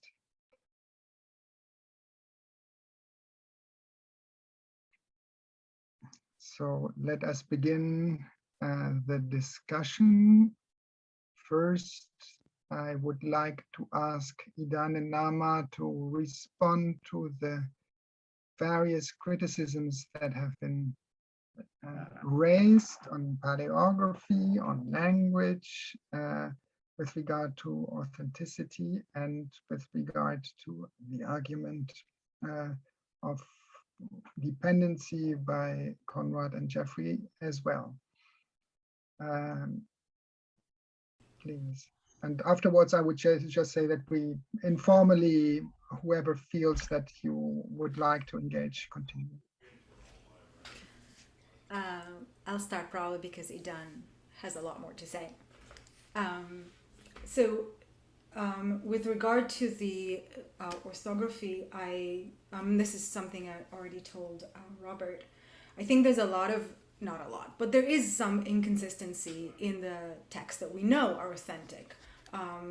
For example, the first person singular Anochi, which in Mesha is written without a yod, is also written without a yod in Samelian, both with a yod and without a yod. So there is already that tradition of writing it without a yod. You mentioned in your longer response that the names, that you find names written with matras weird, but for example, the name Yehuda that we find in V, we find also in Arad, and other names that are written with Vav. We have, for example, Uriel, which should be with both Vav and Yod, is only written with a Vav, and it's not a diphthong. And as I mentioned in my comments, the word od in Siloam written with a Vav is, I find, very strange. It should be Aud, but it's in construct, and in construct it should have some od, I think, like mot, but you find it written with Vav, while the word Yom is written without a Vav. So within this inscription, I find that inconsistent. So I agree that there is some inconsistency with the spelling of with matras in Shapira, but there are also some inconsistencies with other inscription that we know of. So this needs to be weighed. We kind of give away the authentic inscriptions and say, okay, so there's a Vav here, fine. But it's a similar case. It's just that we're dealing with a much longer text. So there will be a lot more examples. You mentioned two other issues. One of them Idan will address. I'm not sure I completely understand your point about Deuteronomy 1-4, which is a much more complicated text than our text. I don't also understand why you say it's late. As I told you in my email, if you have two texts, one of them is Esther and another one is assumed to be at least pre-exilic, sorry.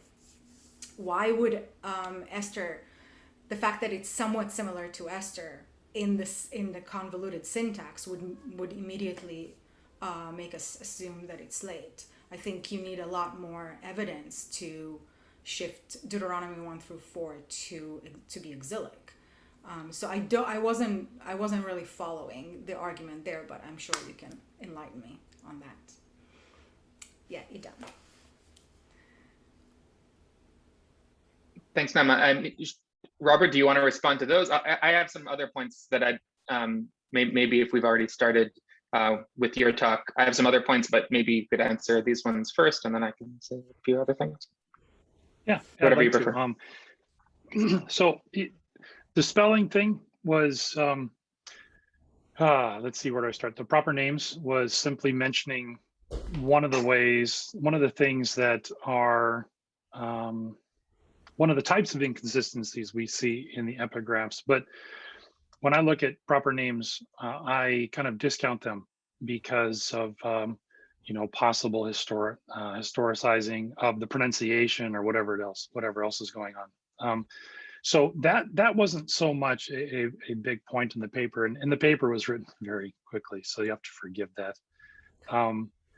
The bigger point was I was looking at the overall profile, and the overall profile puts it early, but then you have a lot more inconsistency with the Montrace. And as I mentioned in my oral presentation, the big takeaway there was that it set me on edge.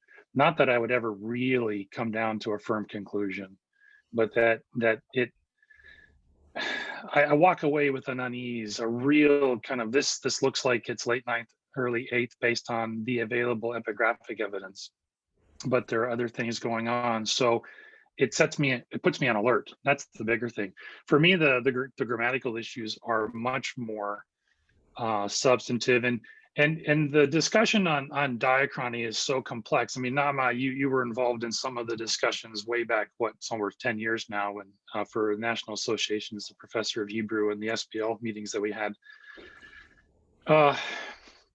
All I can say is that there are certain syntactic things that I think are indicative of change over time, and I've made these arguments with certain, obviously my relative clause book, but also with other features. And like the verbal system, I think there's some things that go on with syntax that change over time. And I see the parallels, because V has the same kind of multiple embedding, quotation within quotation. It's shorter than Deuteronomy 1 through 4, there's no doubt, and it is less complex, but it actually still shares the complexity that I'm talking about with regard to this recursive embeddedness. And I don't see that anywhere else but in fact, late texts. And the later you go, the crazier they get, because they're of a written nature. And I think that's where Frank Pollack's work comes in. When you're talking about something that has an oral life versus something that never really has an oral life, perhaps, or as we see it, is only coming out of a written context. And you can assume, you can actually have greater complexity when you're assuming a reading audience versus an oral audience, or an oral audience. And it does get complex, but I think, also I work on the level of, you put it all together and then you actually start looking at it from a more of a statistical perspective. And so I see things in V that like I'm not ready to publish it because there's so much work left to be done, but I see things in P that are pointing in the wrong direction. So that's it. They're fascinating issues, and it's hard to get much more complicated, because we both know that language gets complicated and discussions about it more so, and we also don't share the same theoretical commitments, and so it's going to go nowhere at some point. Yeah. Okay. I remain unconvinced about the complexity. I can tell you that reading a lot of Akkadian letters, they have a lot of embedding of the sort that you're talking about, quotation within quotation. And those letters are they're written, but they are more colloquial, let's say, than even royal inscription, right? So I think I would take that with a grain of salt, but point. No, but how long are they? I mean, I've read some of those letters too. I'm not an Akkadian because it's an East Semitic language, and I'm biased towards the West. You mean, so the quotations need to be very long, but they're... No, the clause. We're also talking, one thing I didn't mention was also the clause complexity and the length of clauses. And that's where Frank Pollack comes in, and he's done a lot of work on that. I don't think they're shorter than what we find in Shapira. I would beg to differ. Okay.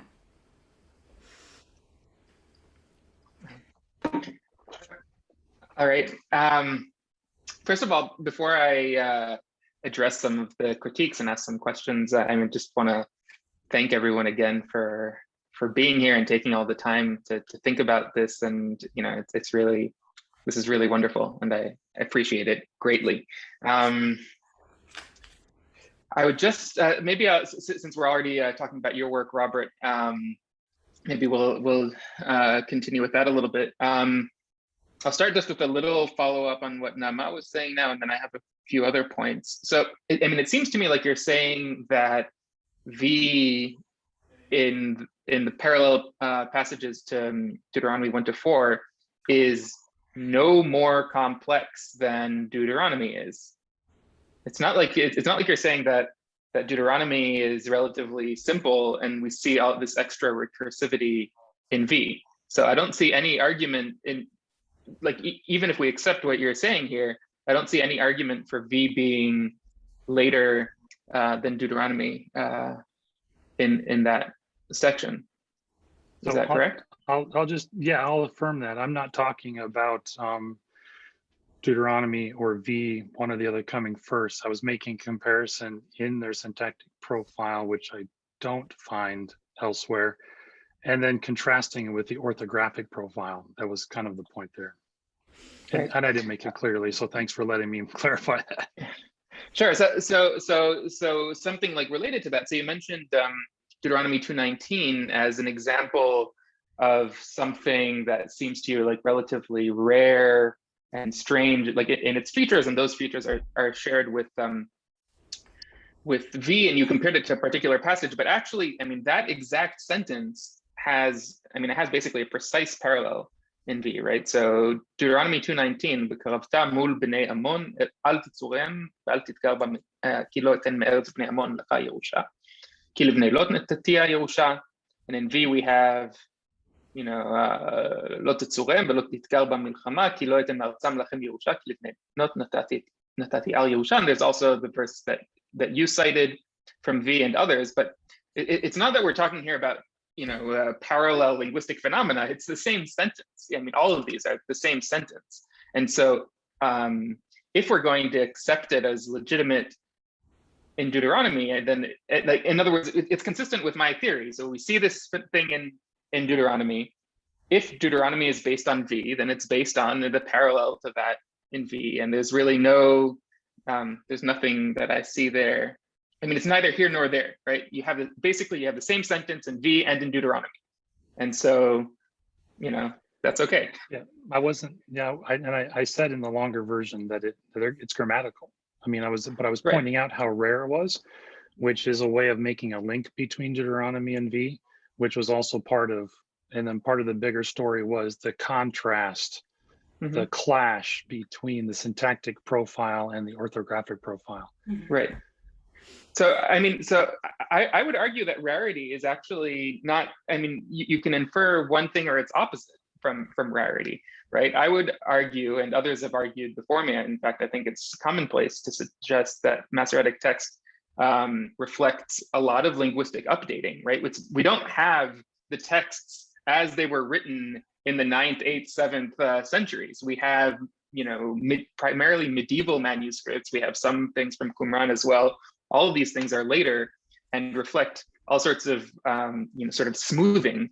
And so often the rarer things get pushed by the wayside. So I'm not sure that the rarity should be an argument for forgery.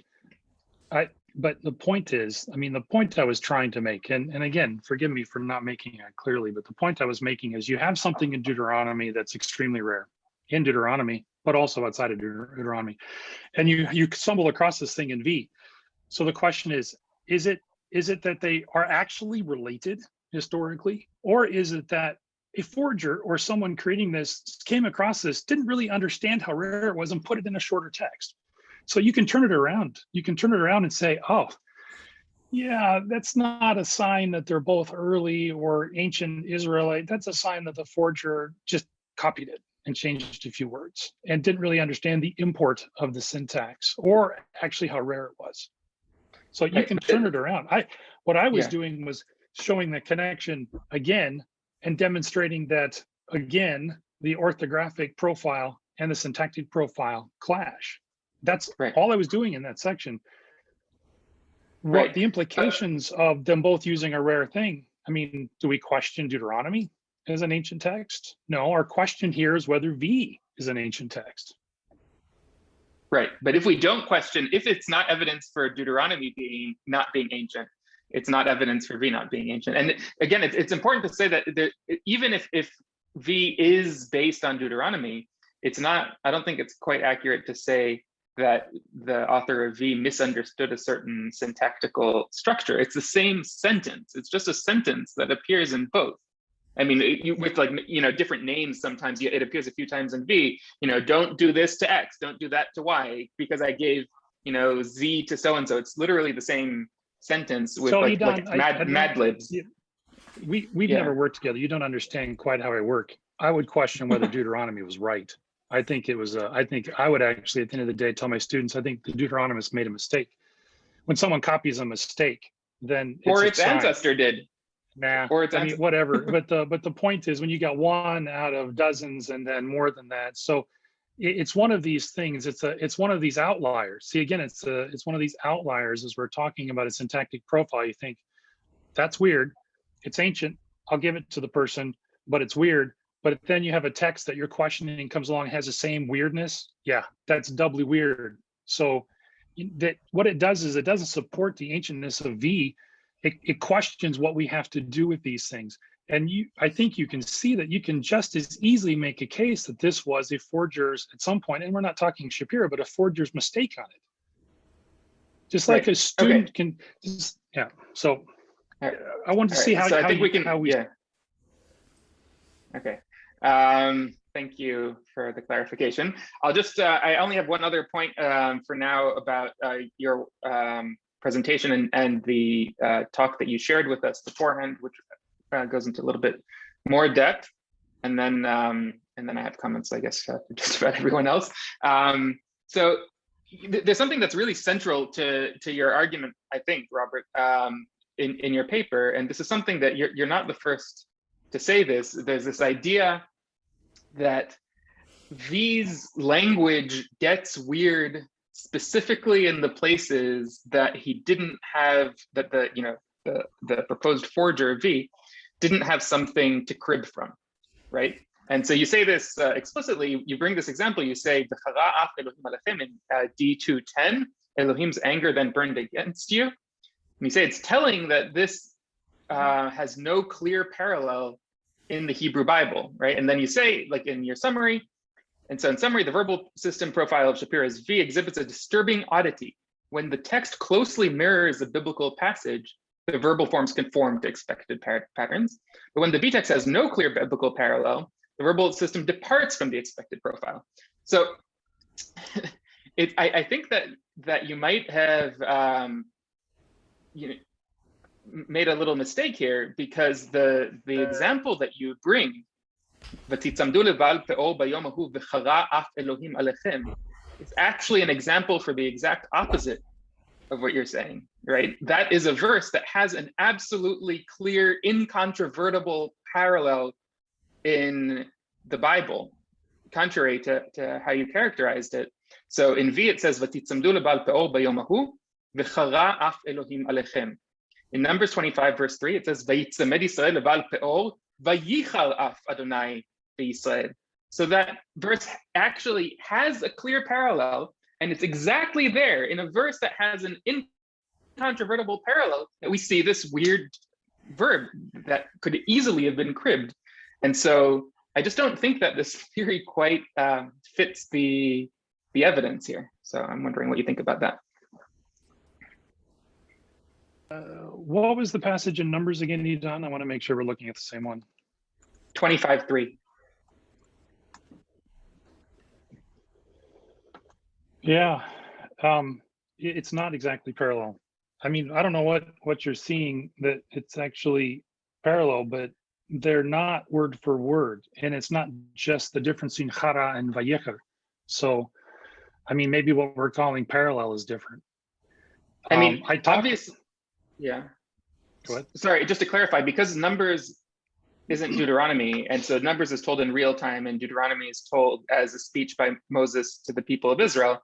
Obviously, there's going to be a difference between second person and third person and so on. But I'll just read the verses again, because if the argument, here's the important thing. I mean, if we're going to argue for V being a forgery, then he used various things in preparing his forgery.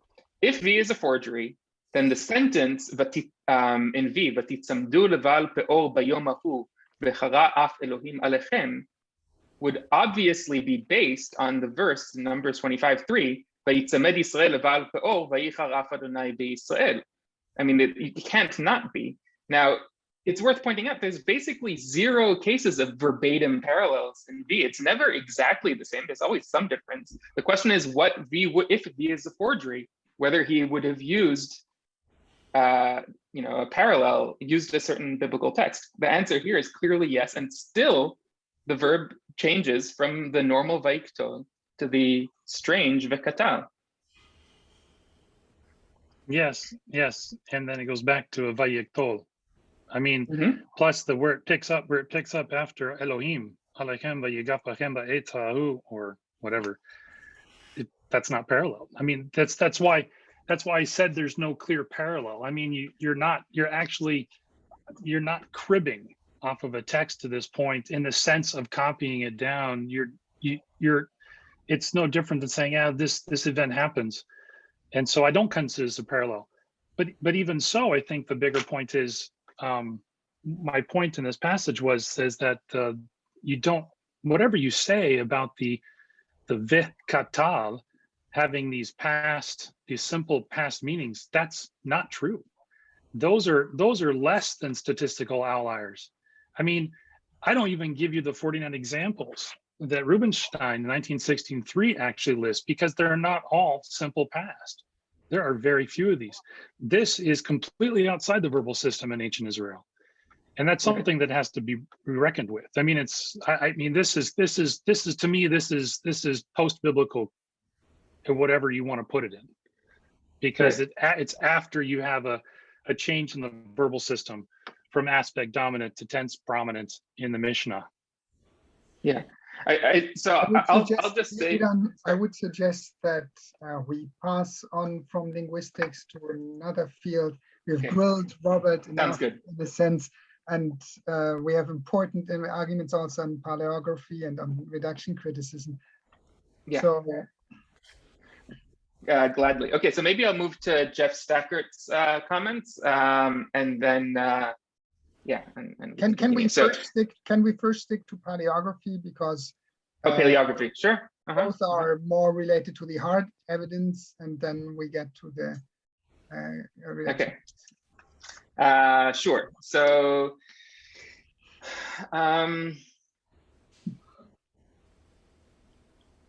all right. So Matthieu, thank you very much. I thought that was a really great presentation. I think that something that I realized the more I worked with Ginsberg's drawings, or the drawings by Dangerfield and so on, the more I realized that actually, if you just go through all the drafts, it becomes clear that at no point are any of them drawn directly from the text, right? So you have the first draft that is just like a sketch of pen on paper, and then you have a series of color drawings, and each one of those, I guess there are 3 different copies, but each one has 2 different copies in it, and you see this progression leading up to the final draft. Now, it's clear that when the script changes between the first pen draft to the first color draft, that it's changing not on the basis of a fresh reading of the manuscript, but just on the basis, someone's just copying it by hand and changing all sorts of things imprecisely. And that's completely incontrovertible, because the mistakes that were later corrected, like getting letters backwards, putting words on the wrong lines, and so on, are also reflected in that version. And then in the later versions, even if you look at the absolute final draft, there's actually if you look at, at the second column or something, and compare the final draft to the first draft, or the first color draft, you'll see that literally nothing has changed, like nothing, absolutely nothing has changed. So it's not like the final draft, okay, so for the final draft, they went back to the original and like carefully did the paleography. No, it's just that whenever Ginsberg realized that there was a mistake, or he had a new reading, in some cases he introduced new mistakes, but then he just like draws the new mistake into the drawing, something that clearly doesn't have any, is not reflected in reality. And so now I just want to clarify that I don't think that it was that what we have here is just like, you know, a Paleo-Hebrew font, you know, that someone, you know, that Ginsburg or whoever learned this in school and is now just copying, you know, writing the text in his own handwriting. Actually, there's a document that I should share with you. It's something that I overlooked in my book and haven't used, but it's actually really relevant. So I got from the British Library a table prepared by Dangerfield of the letter forms. So that's what, so we see that they did prepare, like, you know, they studied the letter forms. They used that in the preparation of the drawing. So in other words, they learned what, you know, the tet looks funny in V, right, in the V manuscripts. So that is reflected in both the table, in Dangerfield's table, and also in the drawing. But they were referring to their, you know, their table when they were drawing this, and not to any original. Now, even then, it was done very imprecisely, because if you look at the table, you'll see that, for example, the stance of the hay is much more normal looking in the paleographic table than it is in the final drawings, and all sorts of things like that. So I do think that we can learn some things about the paleography, especially from both Guta's table and this table, the Dangerfield table, and also I think the drawings that were prepared by artists who didn't know what they were reading. But at no point, I don't think that in any case, you know, when a letter is drawn in a particular place in the drawing, does it actually reflect at all what that letter looked like in that position. And I'll just make one more point about that. I recently noticed that there's this place that in an early draft, he wrote Hazeret. And then he realized that the thing that he had thought was a Reish was actually an Aleph. And the reason for that, which becomes clear from looking at both the Dangerfield's table and also the drawing in the graphic, the drawing of the fragment, not just the line. The Alephs are really weird, actually, in the Valediction of Moses manuscripts. And it sort of looks like a sort of tilted Reish in many cases. It doesn't look like a normal Aleph, which is why he originally read Hazeret, because it looks like a Reish. But then the second he realized that it didn't say Hazeret, because that's not a relevant word here, and it must say Hazot, just wrote a normal Aleph that looks absolutely nothing like that Reish. So all of these things show that he or the artists who were working with him were just drawing the shapes as they conceived them based on their, you know, look at a couple of the fragments. And it's just calling it a facsimile is really, really, you know, I think problematic. Benny also has a question to Matthieu, which might make sense to pose right now, so that Matthieu can answer both of them. You're still muted. You need to unmute yourself. Yes, in fact, two questions or remarks. First is the famous zigzag yod in the graphic. What I thought is the point of this shape is that it exists. It doesn't exist, as far as I remember, correct me if I'm mistaken, in the other drawings. The other drawings have all just regular yods. Yes?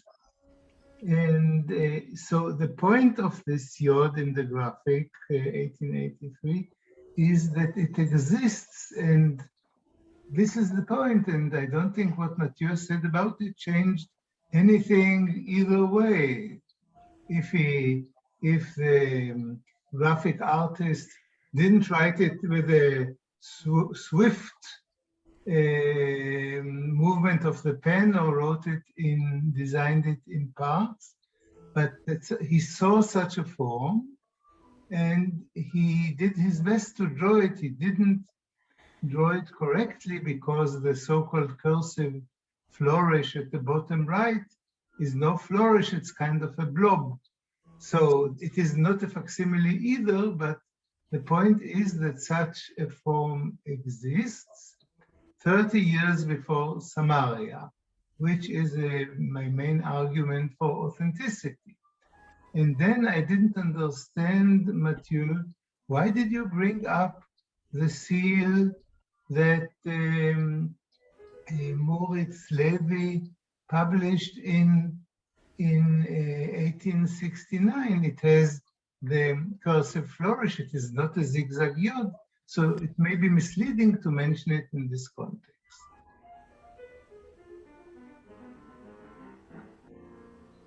So thank you. May I answer, Daniel? Yeah.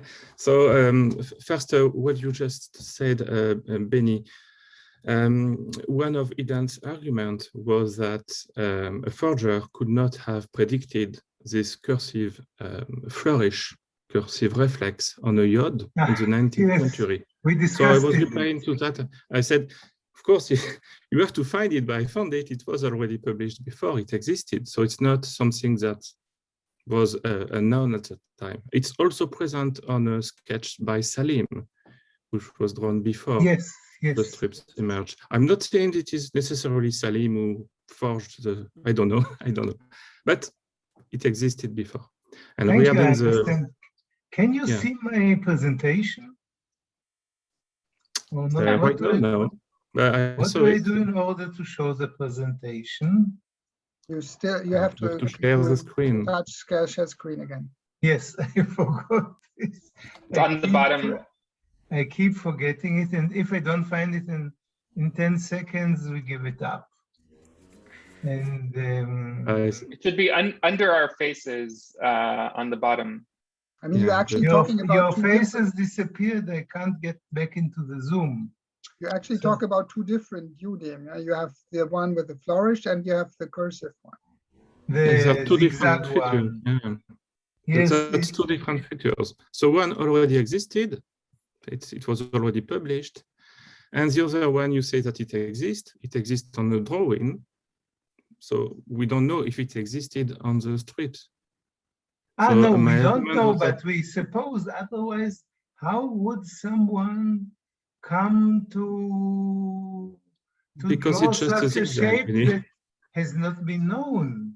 I mean, it's to just say a cursive way of painting the letter. It's not something that is mysterious. There is no mystery, in my view. But we talked about that. We disagree. I understand your argument, but in my view, that's not cogent. It's not.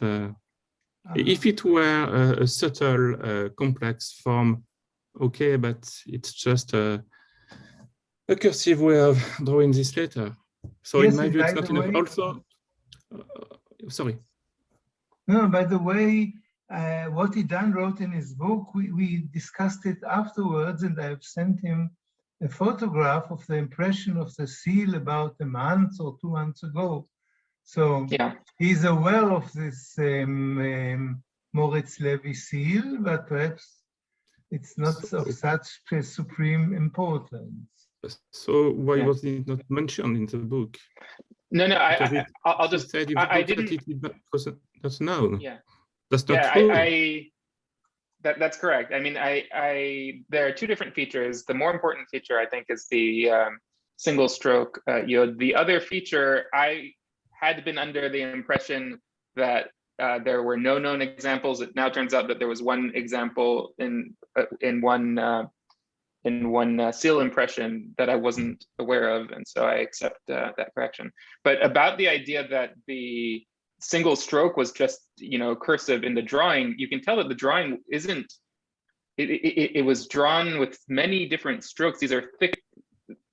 It can't be cursive, right? Because it's a representation of cursive, but the drawing in the graphic was drawn with many, many strokes, and you can see the different thick. I mean, if you look at it closely, you can see that. So the artist was trying to represent something there. He wasn't just, drawing it script himself. Yes. That's your interpretation, but that's not mine. I think it's, if you give yod to draw to people who are not trained in epigraphy, they will do this kind of thing, and we see a different ductus on the same line, and also on Salim's sketch when he was not trained, so to speak, in epigraphy. He did the same kind of thing. He tried different ways of drawing a letter. But also, one thing I realized thanks to you, Idan, is that we have to be careful. Of course, everybody knows that we have to be careful when dealing with drawings from the 19th century. Actually, it is the same situation today to some extent. But so I adopted what I regard as a demanding criterion. I did not use any features that is attested on Ginsberg's drawing alone, only. So, and this is the case with the single stroke yod. It is attested only once by one drawer. So even when it would be nice for me to use letter forms that are attested by only one witness, I did not do it because I wanted to be rigorous. Now, regarding the drawings, thank you so much. It's really a pity that you did not publish the letter form chart, if there is one in the British Library dossier, because it's so really, it's difficult to understand it. But still, for the sake of the argument, I'm okay to accept your notion that these drawings are, let's say, transcriptions or transliterations. It's fine with me, as long as they used a letter forms chart that is not a mere reproduction of what they knew. It's not just a Misha Stone alphabet, for instance. In my view, the sole explanation for this and for the fact that all these drawings agree on a significant number of unexpected letter forms is that they learned these special letter forms from the strips. So that's my main argument, I would say. And so for me, it's the equivalent of letter form chart alongside the Goethe's letter forms chart.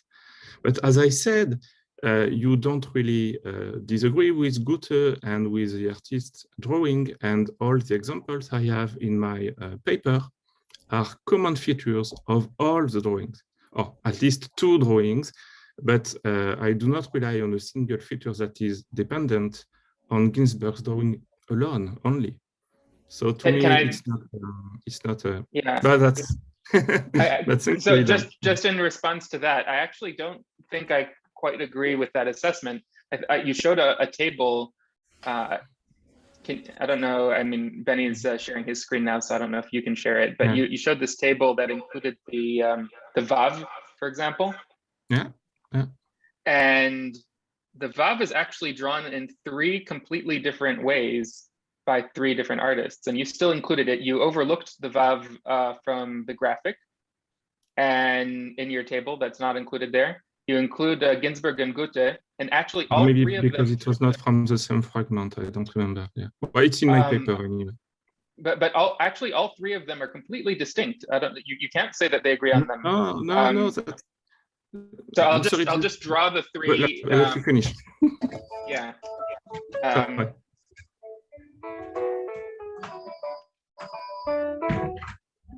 These are the 3. I don't know if that's in focus. No, but I see what you mean, actually. These are the 3 yods. First Ginsberg, then Goethe, and then the graphic. So in one case, it's drawn as a lowercase y. In another case, it's drawn as a sort of narrow capital Y. In the third case, it's drawn with a curved top. And it's just completely different in the 3 different artists. And so I don't think that you can say that those are, shared features. But what you are missing, Idan, every time you talk about these letter forms, is that there are things that are relevant for paleography and things that are merely what happens when people draw letters. And what would be significant if we had a Vav with the vertical shaft, the other part of the head, and a third stroke that pierces through the vertical shaft, that would be relevant for paleography. But here what we see is that we have either a U or a V shape Vav. So that's not, they converge in that respect. And in fact, it is a non-problematic form. So that's the only non-problematic form in my table, which I mentioned because it's one of the features that are clearly okay, and from the 9th or 8th century BCE. So if it's important to make a difference between calligraphy and paleography, and we have enough, in my view, drawings with all their imperfection, they encode some information in the same way that they encode information that you use in your own book for the readings. So I think that we should wrap this up, but I would say that I mean, obviously you're the paleographer, not I, and you and Benny. But I think that the three different drawings clearly reflect, I mean, in one case, it's drawn as with one stroke like this and a second stroke like this. Another case, it's drawn as one stroke like this, second stroke like this. In a third case, it's drawn as 3 strokes, 1, 2, 3. These are very different. This is what happens when people draw who are not present-day epigraphers, draw this kind of letter. They use different ductus because they are not aware of the ductus. But the letter from it they point to is the same. But again, that was a non-problematic letter in my chart. Yeah. Okay. Interestingly, if you look at the calf, even Shapira, actually I follow Shapira's lead on this calf. He said the same thing. He was not stupid at all. He saw that there was a problem with this calf, and he is correct. It is attested only in the pottery, that is a Moabitica, and coins, which in both cases is a serious problem. But thank you, Idan, for the, and maybe we can talk. Thank you. I mean, from methodological standpoint, the Matthieu's analysis and Robert's analysis converge that there is a mixture of latent and very early data, which makes the text suspicious. From a methodological point of, I would also like to question how sure we can be that we have enough data for making both observations, because we do not have any other literary text from before Qumran. We do not have any other text on leather from before Qumran that is literary as well. So from an orthographical standpoint and from a paleographical standpoint, if you look on other scripts, the differences between documentary texts and literary text can be huge. I know this is perhaps different in Paleo-Hebrew, but how sure can we be? We have some very limited inscriptions which tend to use more bookish script, but or more bookish register. But I'm a little less certain, just because this is the only text we might perhaps have or not. Benny?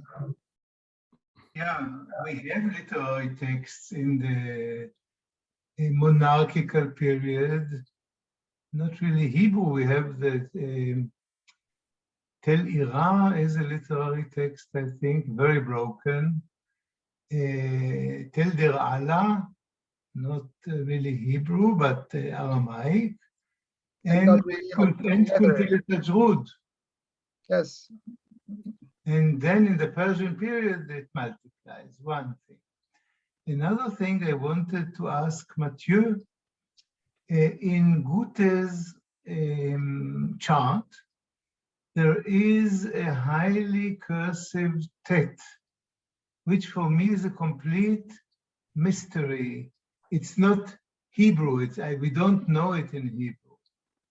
And I looked up the tet in Tel Der Allah, and it's not the same.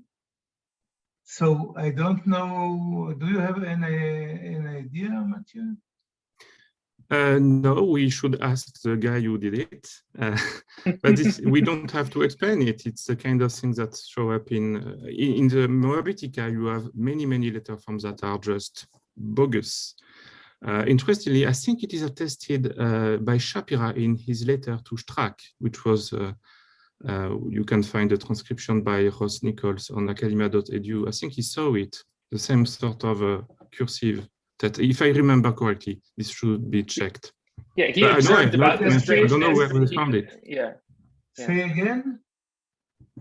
I Yeah, didn't get your other Shapira himself made the observation that Yes. that tet is strange, and he drew it in one of his letters. Yeah, and that's the same, almost the same form as in Goethe, but I don't know where it comes from. There are many strange letter forms that And this shows don't know. that all the other Shapira drawings of the Shapira manuscripts are transliterations, not facsimile, because we don't have that tet in them. If I'm not I only have what is published in Square Hebrew. The rest is not published. Is that Okay. possible? No, but you have the everything that- drawings of Ginsberg. you're talking, you said Shapira. Shapira, and I added manuscript. Yeah, but also we don't know, you know, the scripts, they said the people who worked on the scrolls, on the scripts said that the script was different from one fragment to another. So I don't know if it comes from the same, I don't know. But again, it's interesting to see that Shapira was quite good, actually. Say again? It's interesting to see that Shapira was quite good. He was very clever, very smart. He was not a dumb guy. Yes, he was. No, absolutely not. And Daniel, to answer your question very briefly, I don't want to monopolize. All the evidence we have point to the same direction. That is that the same script, basically the same script was used for monumental inscriptions, for literary texts when we have them. That is the Dead Sea Scrolls. We have at least 18 Dead Sea Scrolls in Paleo Hebrew. It's the same kind of script, and in Aramaic they did the same. They had the same kind of monumental scripts for the Derala inscription, which is literary. So everything we have points to in that direction. Also, I don't think you seriously imagine that we had literary text on scrolls in the 6th, 7th century with such variations in the script, with letter forms from sort of Misha style letter forms and the letter forms that are attested only in the Hellenistic period. That's not your point. Well, everything we have points in this direction, but the question is whether the evidence we have really covers the ground. Yeah, but you are, it's something very different writing a literary text on a plastic or in a book. Writing for an audience is also something which is very different. But you're not saying that it was a mix of letter forms from various periods. That would not lead to that. If we admitted that they use a different way of writing text on scrolls for literary text. So the problem remains, in my view. It's a mixture.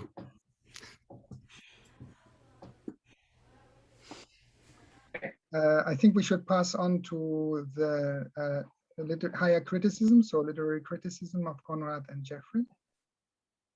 Okay, great. Yeah, that was all.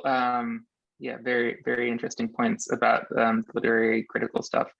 I'll start with Stackert. I thought that your point about Ot and Mofet is, really important point. And I acknowledge that in my translation, I did put what seems like maybe indefensible translation of Ot and Mofet. I think I called it like proclamations and declarations or something like that. I promise that wasn't ad hoc, even though it's not. I think I wrote in some introduction, that the translation is going to reflect my thinking about all sorts of things that I haven't yet had the opportunity to, defend in writing. But as it happens, Naama and I are writing an article about the semantics of Ot and Mofet in ancient Semitic and in the Hebrew Bible. And we found, I think, extremely strong evidence that both of these words once meant, and that they could be used to mean something totally different from, signs or miracles or wonders, but something that refers to speech acts of some sort, or in some cases like promises and things like that. And there are, in fact, many passages in the Bible that support this. It's sort of similar to what we discussed about dol, which initially, when I read it, I was like, oh, dol, like we have no way of reconciling it with the context because dol means generation.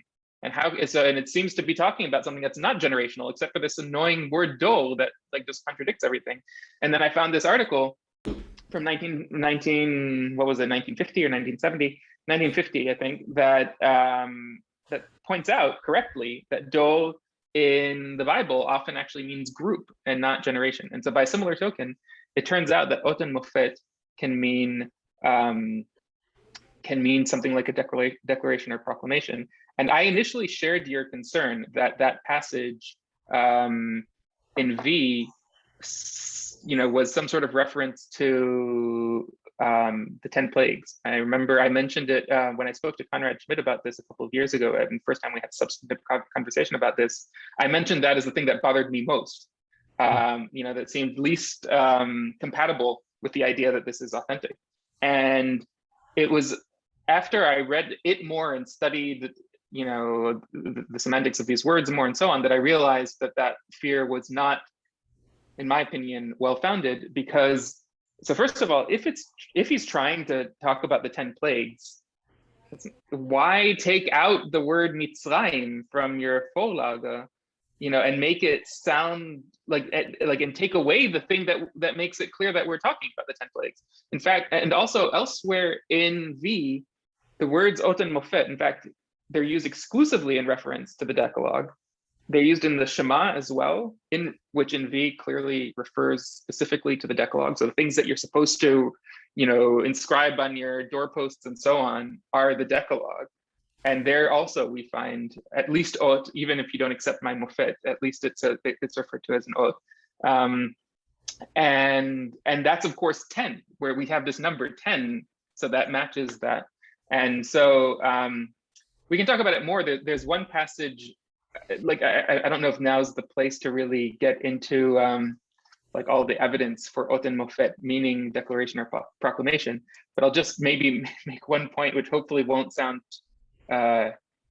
too I'm not really gonna have so much time to defend it, but just because you're an expert obviously on the book of Deuteronomy, maybe this will be interesting for you. So it says we have the law of the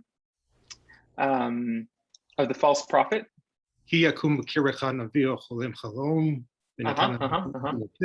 Yeah. Right. So there's something really weird syntactically about that passage, which is in Deuteronomy 13, because it has a lemol, which is kind of hard to parse. It says, I would say it's actually okay. It's not a problem. Okay. All right. Well, we shouldn't get into it too much, but there's another place that we have mofet lemol in the book of Kings, and it seems that there, and in any case, there are many, many examples. It seems that the original sense of ot and mofet, we should discuss this offline later, was declaration or proclamation. And if that's the case, then V is being totally consistent. It's not referring at all to the plagues, but it's just saying, the point is like that Elohim is saying, like I had direct revelation to these, to this group of, of jerks. I took 10 times, I spoke to them directly. And I couldn't have been, and they experienced divine direct revelation 10 times, and still they doubt me. And that's, I think, the point that's being made there. And therefore, I don't see it as a reference to the 10 plagues at all. But anyway, I'll look forward to the argument about ot and mofet. I would say that, just preliminarily, there are a couple of things that I would suggest consulting. Michael Fox has a nice article on ot from, I think, 1975 in Revue Biblique. I've written about the Deuteronomy 13 example and about the syntax specifically. And so I can send you this. But I would even say the example of the doorposts actually fits with the notion of an ot as a kind of mnemonic or as a proof. And so I think, I'll be interested to see what you come up with here.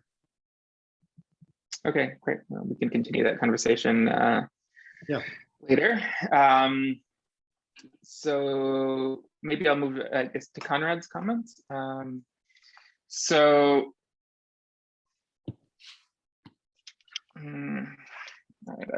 trying to think where to start.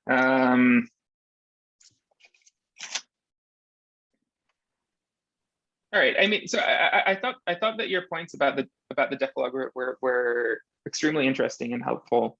I would point out that although I obviously think that the Decalogue and the valediction of Moses is the ancestor of these different versions, that isn't how this wasn't one of my arguments for the antiquity of V release. My discussion of the Decalogue appears in chapter 4, where I talk about intertexts, and then in the end I say the fact that we have all of these different intertexts, that in my opinion, the common denominator between them is the valediction of Moses version in Hosea and in Psalms and so on, Leviticus 19.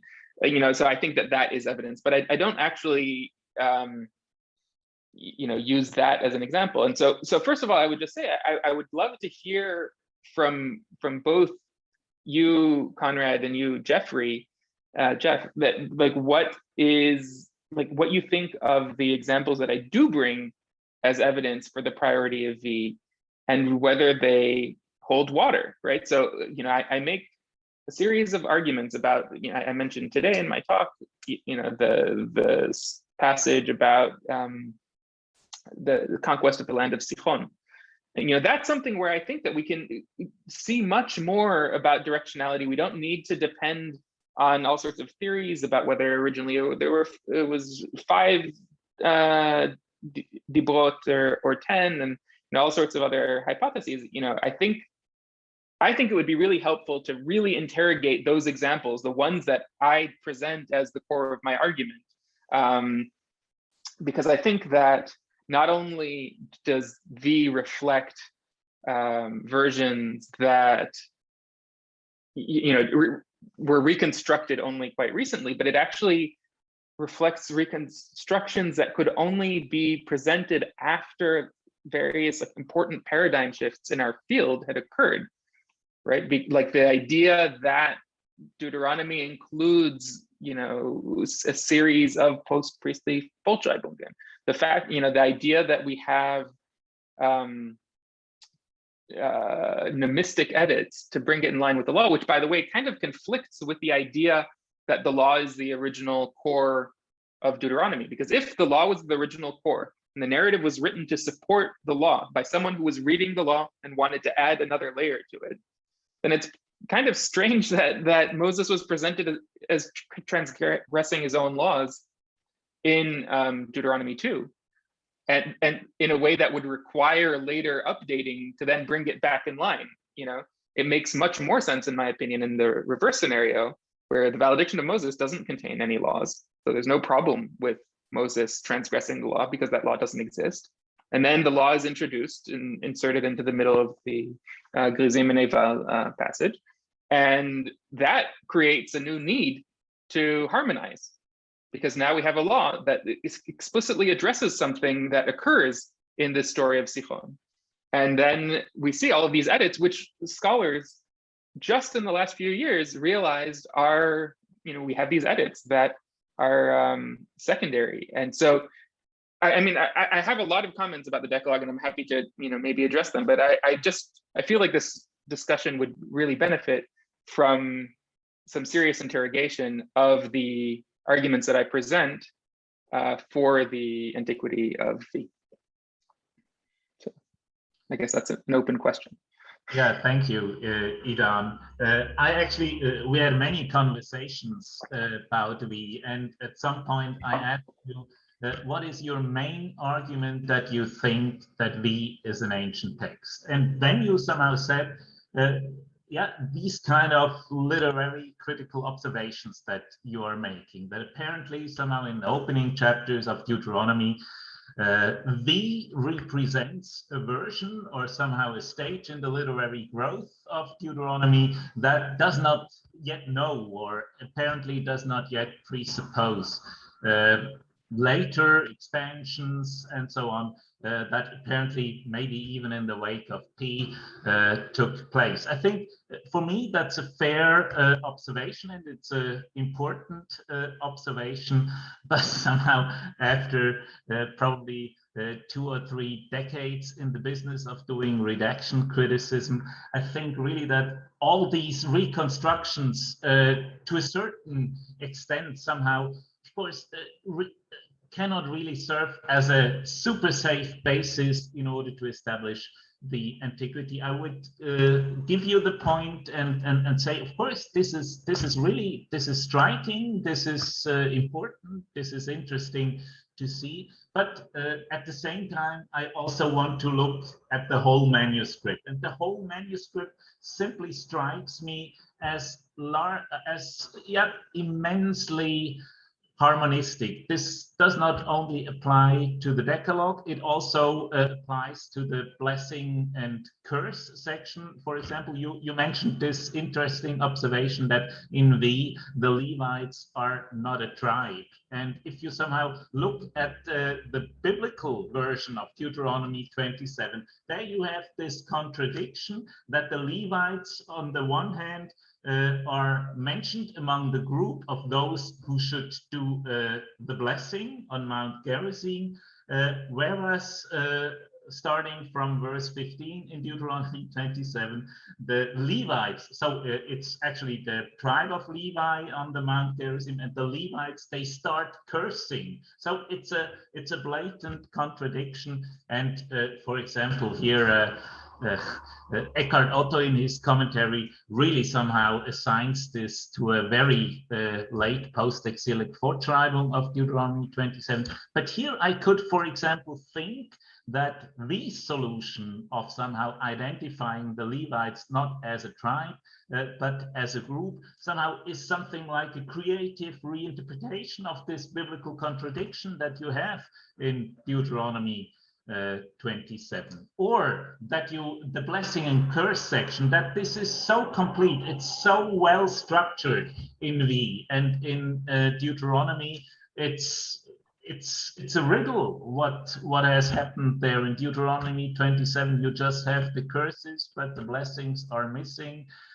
You have this imbalance of the blessing and curses in Deuteronomy 28. So also in Deuteronomy or in the blessing and curses section, I see this somehow tendency in V really to make things simpler. So my guess would be, if we would really be an ancient text, and here I actually side with Benny, that I say this is very difficult to determine if we don't have the texts and we don't have this chain of custody that eventually led Shapira to buy these manuscripts, that this is very difficult to establish. But if it were to be ancient, then I think I'd rather count the among texts like, I don't know, the Ketephinom amulets, which are also not really a biblical text, or the Papyrus Nash, that these kind of parabiblical texts that to a certain extent reflect biblical traditions. And it may well be that somehow we would have preserved an older version of Deuteronomy 2 in its somehow shorter versions. But I cannot simply, I'm a little bit reluctant to build everything on these literary critical reconstructions that David Frankel and Jeyong Yeon did, and that match in a blatant way the findings that we have in V. So I think we cannot atomize the discussion, we cannot atomize the observations, but we also at some point have to somehow move 3 steps back and have a look from a little bit a farther distance and somehow try to evaluate that more general impression. Thank you. So if I could just say a few words in response. I think that is a really important methodological point that I'd like to make. I'm sure that you don't disagree with this, which is that things can evolve in a certain direction and then sort of back, because obviously there are problems that are introduced secondarily into a text, and then there are corrections that are introduced to fix problems in the text. Not all problems in the text are original, because you can have textual corruption. And then, so for example, in the story of the Garden of Eden, we have a problem. It says Vayomel Kain el Hevel, and then Vayhi biotam basadeh, and it doesn't say what he said. And then we have versions that have something there, Nilcha Sadeh or something, right?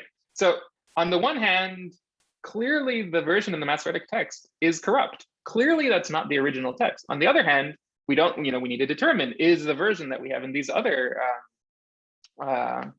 in these other versions, Nilcha Sadeh, is that the original thing that was then lost, or is it a later attempt to fix the problem in the Masoretic text? I actually lean towards thinking that it's the latter. But so back to the example that we were talking about of Grizim and Eval, really would a harmonizer decide to present the 12 tribes as something that isn't the traditional 12 tribes? That seems to me a little bit surprising, but let's just work for the sake of argument with my model, right? We'll just, just for the sake of argument, say the original version was V. So it had 12 tribes, but those 12 tribes weren't the 12 sons of Jacob. They didn't include Levi, and they did include Ephraim and Manasseh.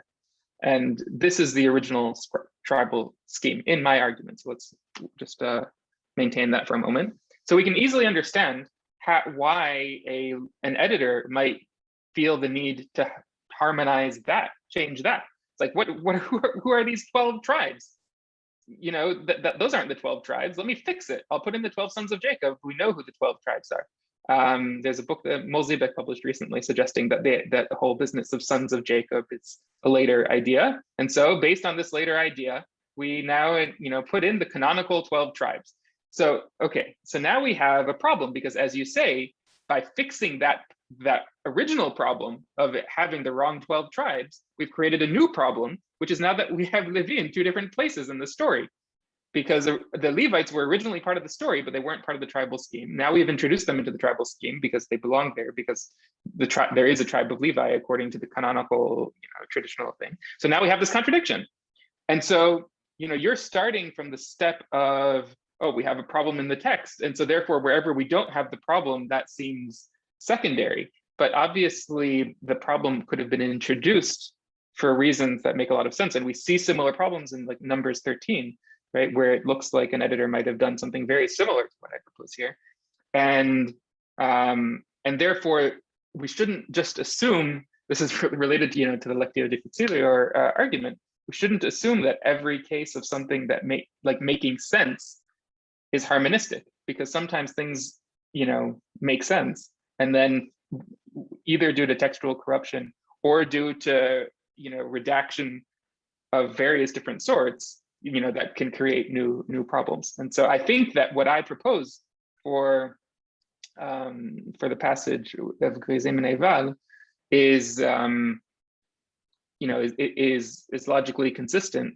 And I would just add that if you read that same story, something that doesn't seem harmonistic at all, really, I don't see how anyone could present it as harmonistic, is if you read it carefully, and again, this is something that I only realized after reading it 100 or 200 times, when it describes the location of Grizim and Eval in V, as opposed to what we have in Deuteronomy 11, Grizim and Eval end up being near Jericho or something, right, near the Jordan. Unlike in the version in Deuteronomy, where it seems consistent with it being where we expect them to be in the Nablus region. And that to me seemed like a completely insane idea. How could Grizim and Eval be next to the Jordan, next to Jericho? And then I was amazed to discover that if you look in Eusebius, in the Onomasticon, he says, oh, actually, you guys, the Samaritans claim that Grizim and Eval are near Nablus, but that's not true. Actually, they're near Jericho. So, I mean, I really don't see it as harmonistic to take the text, which already looks relatively corrupt, as noted by Israel Finkelstein in a recent article, this passage in Deuteronomy 11 about the location of Grizim and Eval. I really don't see how it could be harmonistic to say to rewrite it in this really subtle way that if you read it carefully suggests that the Neval aren't even in Shem. So I think that whole passage has a lot of things that are anti-harmonistic or are more problematic in all sorts of ways than the canonical text. Yeah, thank you. I hear you, and I just wanted to mention, or Jeff, maybe you wanted to come in at this. I'm happy to address a slightly different point. So go ahead, Konrad. Okay, just one sentence. I hear you, and I simply wanted somehow to draw the attention that both these principles of lectio difficilior and lectio brevior, that these are lectio potior, these stem from textual criticism, and I would be wary somehow to transpose them into the realm of redactional criticism. I think they are not really rules, they are actually applications of rules or of a more general rule, and the more general rule is somehow that version has to be considered to be more original. That is more likely to be the starting point of a literary development. And there I would also say, as you somehow highlight, of course, there are many factors can play in why a text somehow becomes complex, and the complexity in itself is not really a sign of whether it's somehow at the starting point or at the receiving end of a literary development. Yeah, I couldn't agree more, and that's my main critique of Benjamin Suchard's forthcoming article, where he uses lectio difficilior as to make literary critical arguments and questions of forgery and authenticity, and I think that, as you say, that it's not an appropriate application of this text critical heuristic. So I agree with that. Thank you. Idan, if I can, oh, I'm sorry. Sorry, do you want to react? Otherwise, I would really like to hear about or from Rebecca, who has been silent so far. But Jeffrey, if you want to react, please do. And yeah, let me just make two small points. Yeah, go ahead. So, Konrad referred to this in passing, Idan, and I would just sort of belabor the obvious point, and that is that the modern redactional analyses are not determinative. And so the fact that there's correspondence, the coincidence, I think, plays a large role for you, and it becomes more than coincidence. And, there's a cynical way of expressing this, but I think, a more generous way is just to say that it's part of a circumstantial case, but you can imagine that all of these modern redactional arguments are open to critique and debate, and so the fact that there's correspondence, I think, for me, plays a less determinative role than it does for you. I would say that some of the examples that you've offered strike me as really impressive in certain ways. And an example of this, where you're talking about the absence of priestly material in V in its historical presentation. An example like Deuteronomy 4:16-19. Is a striking one, where the parallel passage in B doesn't have what looks like the priestly elements within it. I don't have a great explanation for this that would move in a different direction from yours. I can't rule out that if the text is a later forgery, for example, that there's something coincidental there. But I do think that a case like that is a particularly strong one. I would say, though, that in trying to respond to your argument directly, for me, an example like the Deuteronomy 2:14-16 parallel is an important one, because I think it goes right to the heart of that question of the appearance of priestly or priestly-like material in V's historical presentation. And so the fact that, to me, again, a passage like that in Deuteronomy looks to be a late interpolation with priestly material.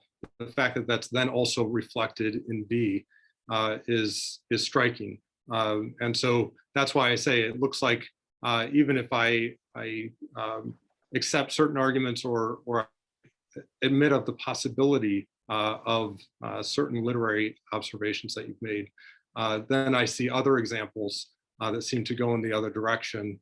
And it looks like a combination that is quite difficult to accept in the Iron Age. So again, I'm not coming down, firmly, but the more time I've spent with these examples, the more questionable they become. Can I just say a few words? I'd love to hear also Rebecca's thoughts, but just in response to that. 1 minute. Thanks. Okay. So first of all, yeah, Deuteronomy 2:14 to 16 is a great example, but actually most of the things that seem clearly priestly based there are absent in B, right? So the 38 years that are mentioned in Deuteronomy 2:14 are absent in V. The concept of Anshe Milchama, which is related to P's concept of, the people from age 20 to 60 and, Anshe Milchama, that they're the ones who died. That's also not what we find in V. Instead, we find Anshe Melicha. And so there is some sort of parallel. And I agree that those features in 2:14 to 16 are in fact late and post-priestly, but actually the things that seem latest and most post-priestly there are absent again in V. But I just want to say, make a more general point. My claim is that this is proto-biblical. That is my claim, and that is, a relatively radical claim. I stand by it. But if you, in my opinion, if you were to agree with some of my arguments, like what you mentioned from Deuteronomy 4 and from elsewhere, things that look hard to explain as anything other than proto-Deuteronomic on the one hand, but then you see things like, let's say you think that the parallels to Deuteronomy 2:14 to 16 or other things in Deuteronomy seem late relatively, or seem based on a based on a canonical Pentateuch. And this is true, I think, of everything that you've mentioned, both Konrad and Jeff, with the exception of the 10 plagues. So if you see this sort of mix, then what that I think should suggest to you is that it is most plausibly para-biblical, which is a term that Konrad used and which I like, which is that this is some sort of cousin or something, or uncle or aunt or whatever you want to call it, of the book of Deuteronomy. So something that on the one hand preserves these atavisms or these ancient features, on the other hand has later things that were introduced. It's just like a related para-biblical text, and that would be the natural conclusion if you think that it's a mix. I had a long list of things that I thought were late features in V, and that's why my original plan for this book was to argue that it's a para-biblical book and not a proto-biblical book. And as I worked through it more and more, that list of things like the use of the name Elohim and the the orthography in various ways, all sorts of things that seemed to me to be late features in V. And so I was going to argue for it being para-biblical. In the end, that list ended up as an empty set. So I changed it to proto-biblical. But I think that the para-biblical option needs to be considered seriously. And if you see a mix of these two different sorts of features, ancient and pre-canonical and post-canonical, then that would suggest a para-biblical, ancient, authentic, para-biblical, but not proto-biblical text. Okay, on this word, Rebecca. Oh, yeah. So, well, you've all convinced me. I'm convinced by every single argument, and unfortunately, I don't have the expertise to speak to the authenticity of Deuteronomy. But I suppose where I came into this webinar was to look at Shapira himself, and if we are going to consider it as a forgery, whether Shapira is the forger. I think he's looking down on us right now and saying he's either very pleased that at last someone has vindicated him, or he's very pleased because we've all seen what a brilliant man he is, as a forger. I'm not sure. Everything I've looked at his, I've compiled an in-depth spreadsheet comparing his catalog to the manuscripts. I've read his annotations very, very carefully. He came across as somebody who was extremely engaged in these manuscripts and always questioning. And then coming back later, having found the answer, and always very, very concerned with questions of authenticity. So, and that makes me question, why would a forger do that? Unless he is so brilliant, he saw into the future that someone would find these handwritten catalogs and realize that, he was questioning himself. So my gut feeling right now is that if they become declared definitively a forgery, my gut feeling at this present time is that Shapira isn't the forger. On the other hand, I have this little piece of doubt that says, well, if he isn't, then who is? Because if this is a clever forgery, who could have done it? So those are my brief thoughts. Thank you very much, Rebecca. I would say that now we have 33 minutes left to engage with the still quite numerous people here, 58, if I go 57, except the panelists. So there are two questions by Juliane Eckstein to Konrad Schmid on the Naama Pat, which I also put into your chat, Konrad. There's also one comment to Jeffrey Stackert. The second one is to Konrad and Jeffrey. The same James Tarber would like to hear someone address Idan's point about intertextuality. And Yoni Bruckira says, with the Kette Frinom, it is unclear what the relationship is with the priestly blessing, especially due to the medium in which it is preserved. Perhaps it's impossible to determine how it is related to the MT. Bob Backing noted that there is a similar yod in Khirbet Kayafa. And then Benjamin Suchach is not here anymore, so we need to engage with him by writing. There is a question for Naama from Jeremy Hutton. Is Jeremy still here? Otherwise, I would suggest also to engage through writing. And okay, Jeremy, maybe you would like to ask your question directly, and Juliana also. Sure, I'd be happy to, if that's okay. Naama, thank you very much for your comments. I'm particularly intrigued about the use of Vav as a marker for long O. I understood you during your talk to be talking about the third masculine singular suffix, but I glanced back through the text as far as I could find it in Idan's book, and I didn't see anything there with the third masculine singular suffix. So I'm not sure that this is a particularly biting critique, but I do want to address some of the examples that you cited.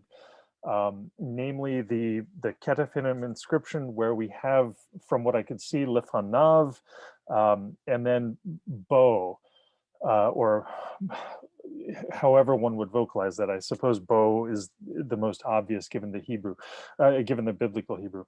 But then also the use of Re'eu in the Salom inscription, and there I think you are disagreeing with what our teachers would have argued, Joanne Hackett in particular, about the final vowel there being a middle vowel, right? Eu, and therefore the use of Vav as a not a mater, but rather as a consonantal feature.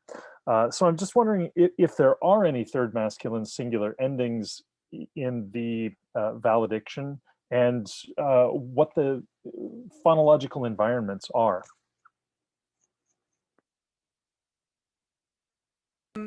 I think this was a response to a claim that you cannot use vav to mark third masculine singular possessive suffix that was made at least by Ron Hendel, maybe others.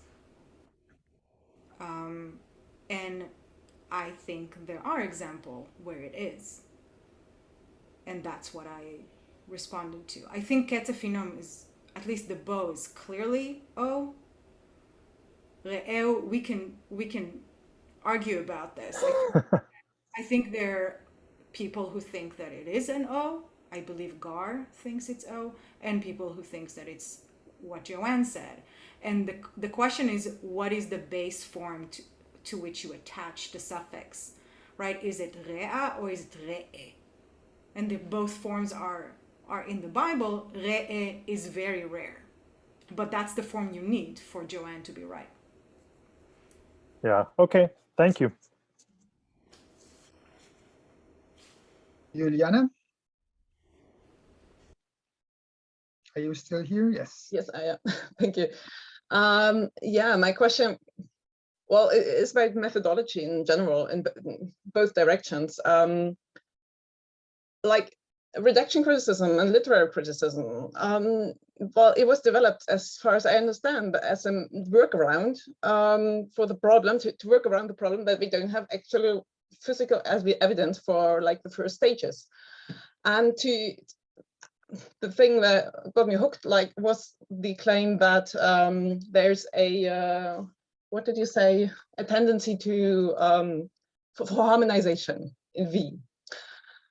But if I look on what we are doing in other cases, we try to find a source that is often actually quite harmonious in our text, and then further layers come in, and then the harmonious first structure becomes disrupted. I mean, we're doing this again and again. And in my case, where what I'm working at is the Book of Job, and there we have the third cycle, and we posit that there was a third cycle with a so far speech, and now we don't find it anymore.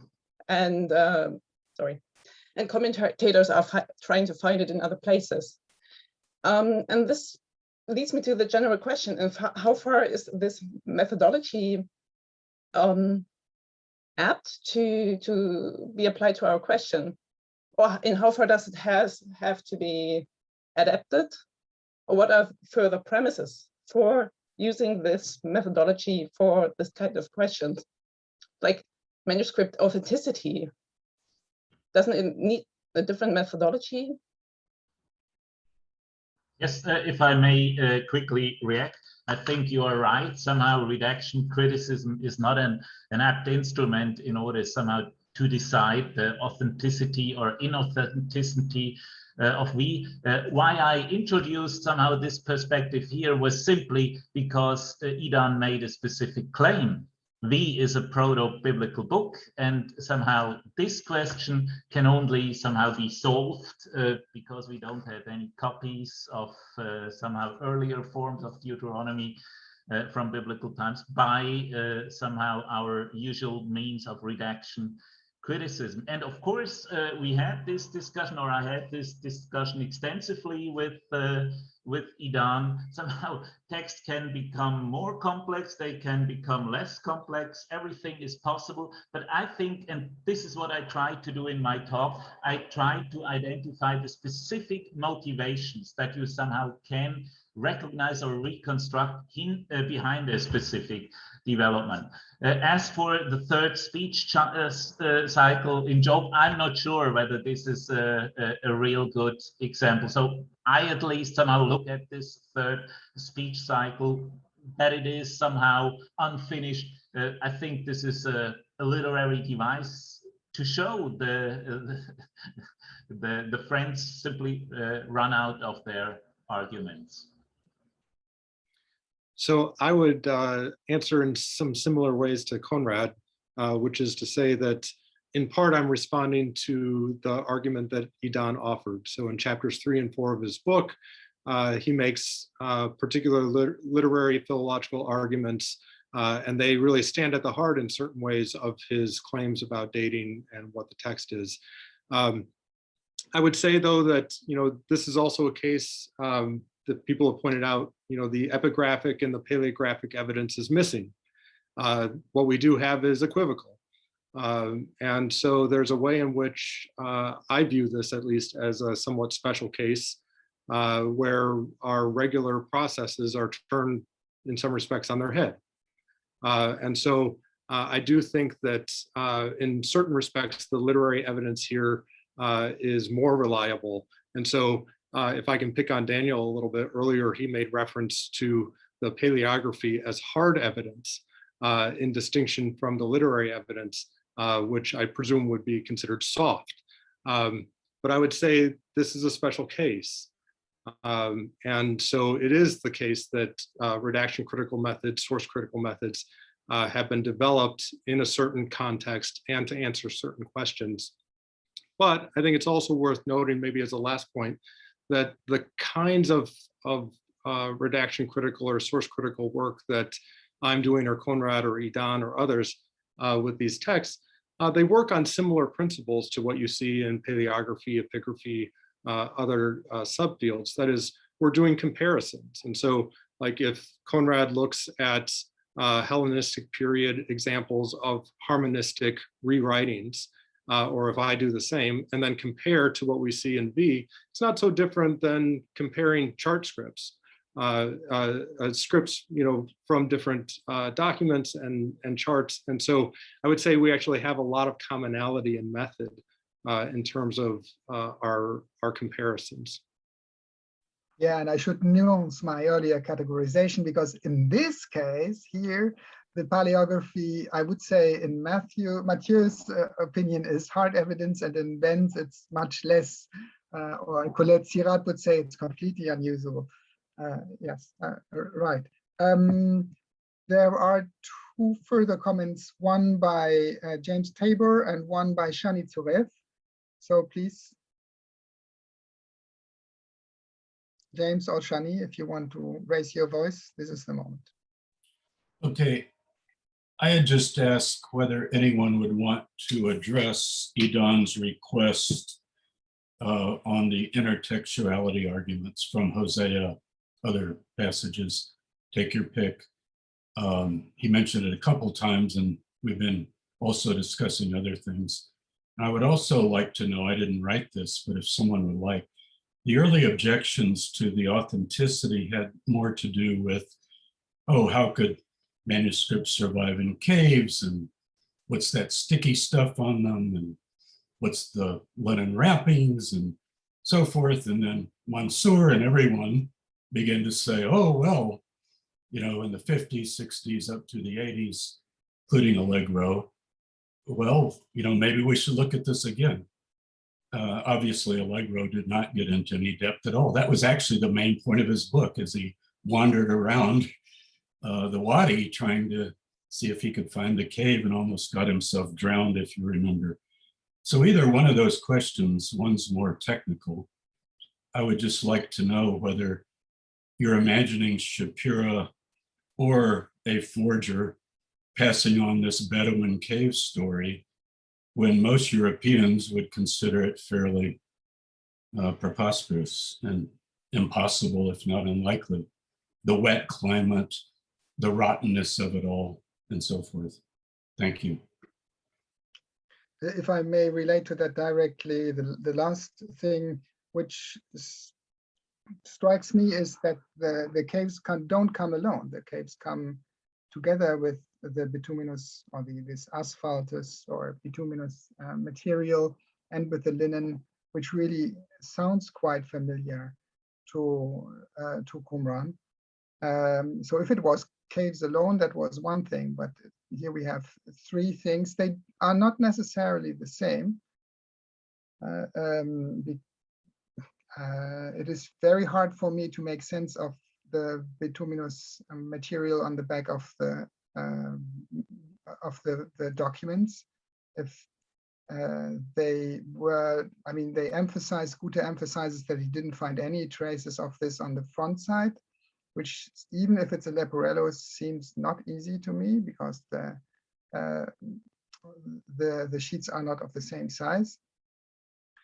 And obviously the scrolls were wrapped in linen which was different here too.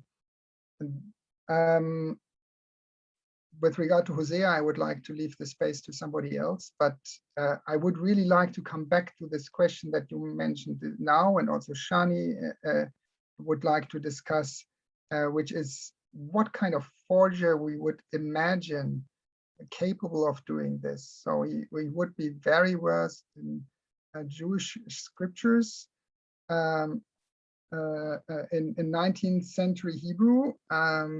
Others would suspect that this is Salim. Obviously, we have Arabs with very good knowledge of Hebrew. We have Arab sellers who knew Yiddish in the old city, so we shouldn't suspect here a complete distinction. But it is not easy for me to imagine the person capable of doing this. If I may, I'd like to somehow just quickly answer to the Hosea 4 and Jeremiah 7. I know that this is important for you, Idan, but for me, actually, this is just somehow an attempt to show how it might be possible that somehow this Decalogue might be the most ancient version of all these Decalogues that we have. But I cannot really see that somehow the discussion of these intertexts really establish the notion that this is the most likely option that is to be taken. Just two quick observations. Hosea 4:2, this is a highly debated text, especially somehow in those who are doing research on the Decalogue. Hosea 4:2 stands in the middle of a passage, Hosea 4:1-3, which is basically a summary of what is then following in Hosea 4:9, and it's reinterpreting somehow this message of doom that we can read in Hosea in terms of a lawsuit. So this is in intellectual historical terms immensely interesting, because this might be somehow one of the earliest texts that really somehow reinterpret this prophecy of doom in legal terms, but we do not really know where this text belongs to. And I think for Jeremiah 7:9, we can also make similar or there are similar problems. Jeremiah 7 is one of these huge Deuteronomistic speeches, and somehow where Jeremiah 7 is to be dated, this is really very difficult to establish. So we have here loose ends, both on the side of Hosea and Jeremiah on the one side, and B on the other hand. So for me, it's difficult really to build a building upon these stones.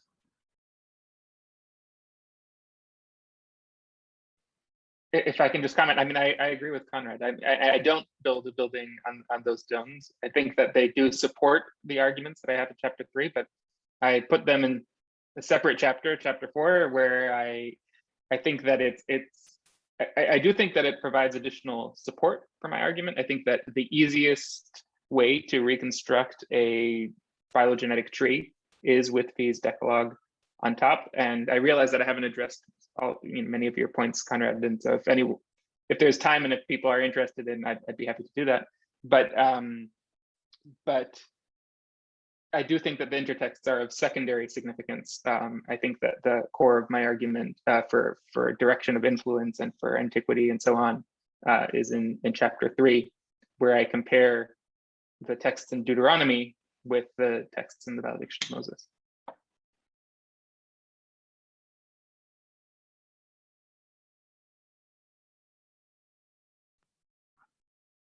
So maybe Robert would answer the question with regard to who could be the forger. What's the profile if you are in the scientific police and as a linguist have to profile some kind of letter? This is your job. Or Naama.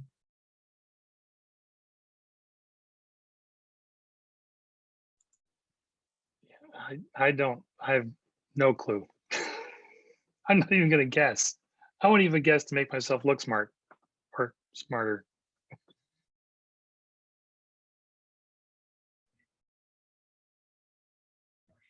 Rebecca.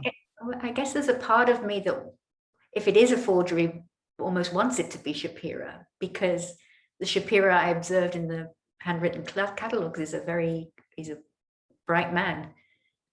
He made a lot of early observations. So, for example, he observed things about Yemenite pronunciation that were very early for his day, before those things were being discussed properly in scholarship. He noticed that seeing the vowel signs used differently was a marker of their pronunciation. And so observations like that signal a very observant and intelligent man. So there's a part of me that, if it is a forgery, would want him to be the forger, because, you know, that's pretty awesome. There was the other part of him that I noticed that was a little red flag for me, that with Robert's argument as well, is that he is very bad at spelling and very inconsistent at spelling. I don't know whether that's a sign of anything, or whether it's just coincidental, but that's just some observations about Shapira. Thank you, Rebecca. Jonathan, please go ahead, and Shani afterwards. Hello, everyone. Thank you very much for all of this. A few quick comments about forgery. First, it's a big mistake to underestimate the talent of forgery. To say that no one could forge something is to say that Beethoven couldn't write his symphony. The history of forgery is full of brilliant forgeries and full of experts being fooled. That's what the history of forgery is. As far as also, I think we need to separate questions of authenticity from questions of identifying the forger. We don't know who forged the Dead Sea Scrolls in the Museum of the Bible, but that doesn't make them any less real, right? We don't actually have to solve the problem. I mean, it's interesting to try to solve the crime, but that's not our job. And authenticity can't depend. We can't lean toward authenticity simply because we can't figure out who did it. We don't know who forged this stuff today, let alone who forged the stuff back then. But then one last comment, you know, so little of this is talked about the forgeries from the 19th century. And it's not just the Moabitica, which, by the way, is about 2,000 pieces or more, right, that passed through his shop. Shimon Gibson has a picture in his fabulous book on 19th century Jerusalem of stuff from Shapira's shop, and it all looks fake, and it's not Moabitica. The number of forgeries that passed through his hands, in fact, I would say the challenge is to find something pre-medieval that is authentic, that had his fingerprints, and it's pretty hard to do that. So without necessarily figuring out who did it, I would encourage a couple of things. First, we cannot underestimate the significance of the forgery problem in the 19th century in Jerusalem and the amount of names that there are. Martin Boulos hasn't come in. There are named forgers in the ancient record that we haven't been mentioned and we haven't been encountering with. It is thousands of forgeries, and including lots of biblical forgeries that passed through Shapira's hands up until that time. So there's all sorts of reason for doubt, and we should not simply incline toward authenticity because, frankly, some of us haven't learned enough about the history of forgery. Can we get Jonathan to comment further on the possible Christian background, since he's written on it and Idan brought it up? Daniel, I'll leave that up to you whether you want me to. Sure, go ahead. But Shani has raised her hand for a long time, so. Well, let's let Shani go first. Then we can come back to me if there's more time. Shani, please go ahead.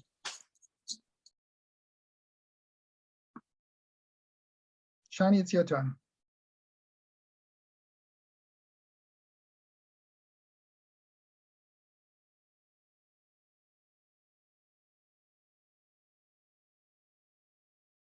We can't hear you, Shani. You're still muted or something. No, I'm not muted. Can you hear me now? Yes. Okay. Yes. Sorry, I'm in transit. Respond to Jonathan. Take further something that you said.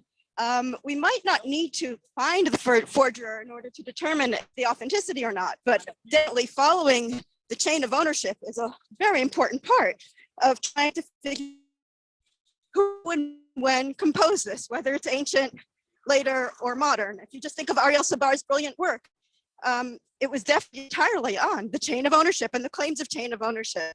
So that, I think, it's a really important part of the puzzle. I agree with you that it's an important part of the puzzle, right? Who else could it be and how?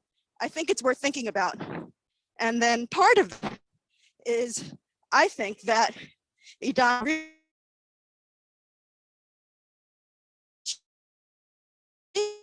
that all those questions that you can do. When I think we need to stop. It might be tempting to say, oh, he's brilliant and intelligent, but I think that anyone who wants to say Shapira has to account for not just brilliance and intelligence, but knowledge. How did that weren't discovered, and not just the literary evidence, but now Siloam.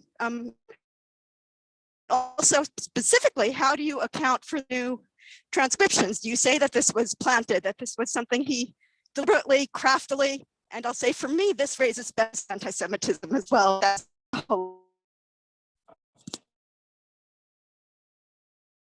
Shani, I've shut down your video hoping that this would improve the audio, but now the audio is gone as well.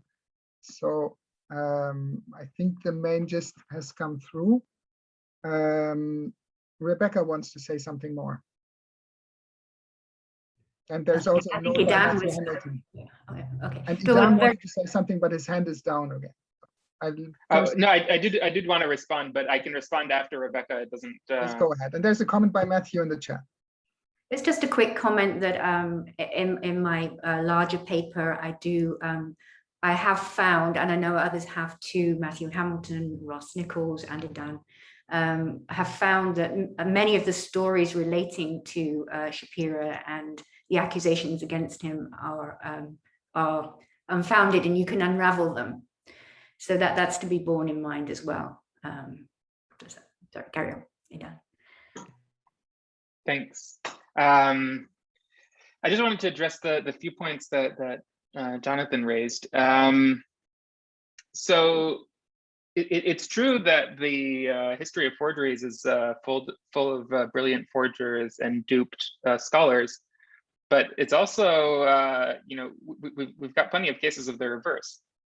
We need that heuristic has limited utility. Clermont Ganneau himself convinced the Louvre to sell the authentic Osar-Khan bust for very little because it was a worthless forgery. And I mean, he was just wrong. We all know that he was wrong. And so, it's not like we can just say, oh, because something is potentially a forgery,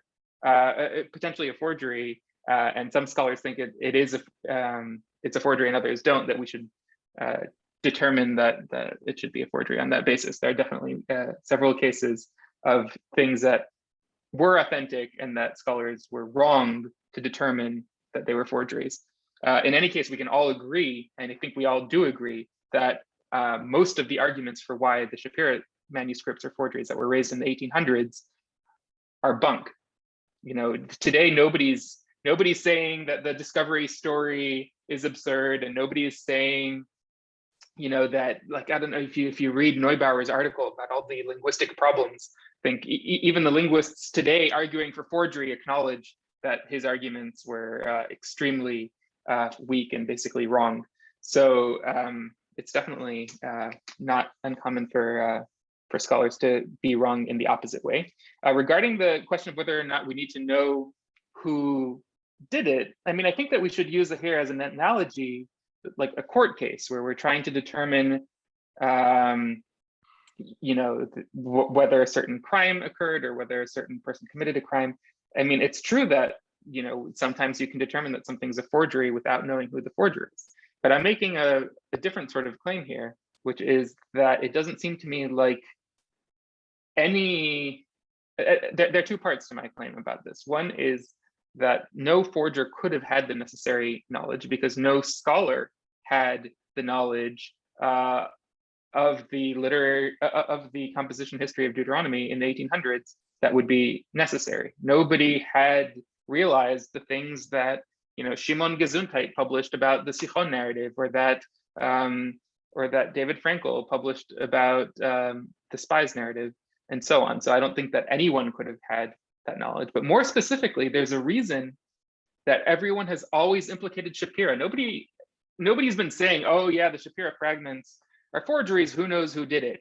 No, they implicated him directly. In the 1800s, they avoided sometimes, most people, certainly after he was dead, implicated him explicitly, but those who didn't implicate him explicitly implicated him implicitly by saying that it was someone of European Jewish extraction who had access to Yemenite Torah scrolls. Clement Gonod even said, oh, and Shapira will be quite familiar with these Yemenite Torah scrolls because as it happens, he sells them himself, and so on. There's a reason that they were implicating him, because he was the only person who really made any logical sense as the forger. And if he was duped, then we run into some logical problems, because if he was a dupe, why did he lie about buying them for pennies?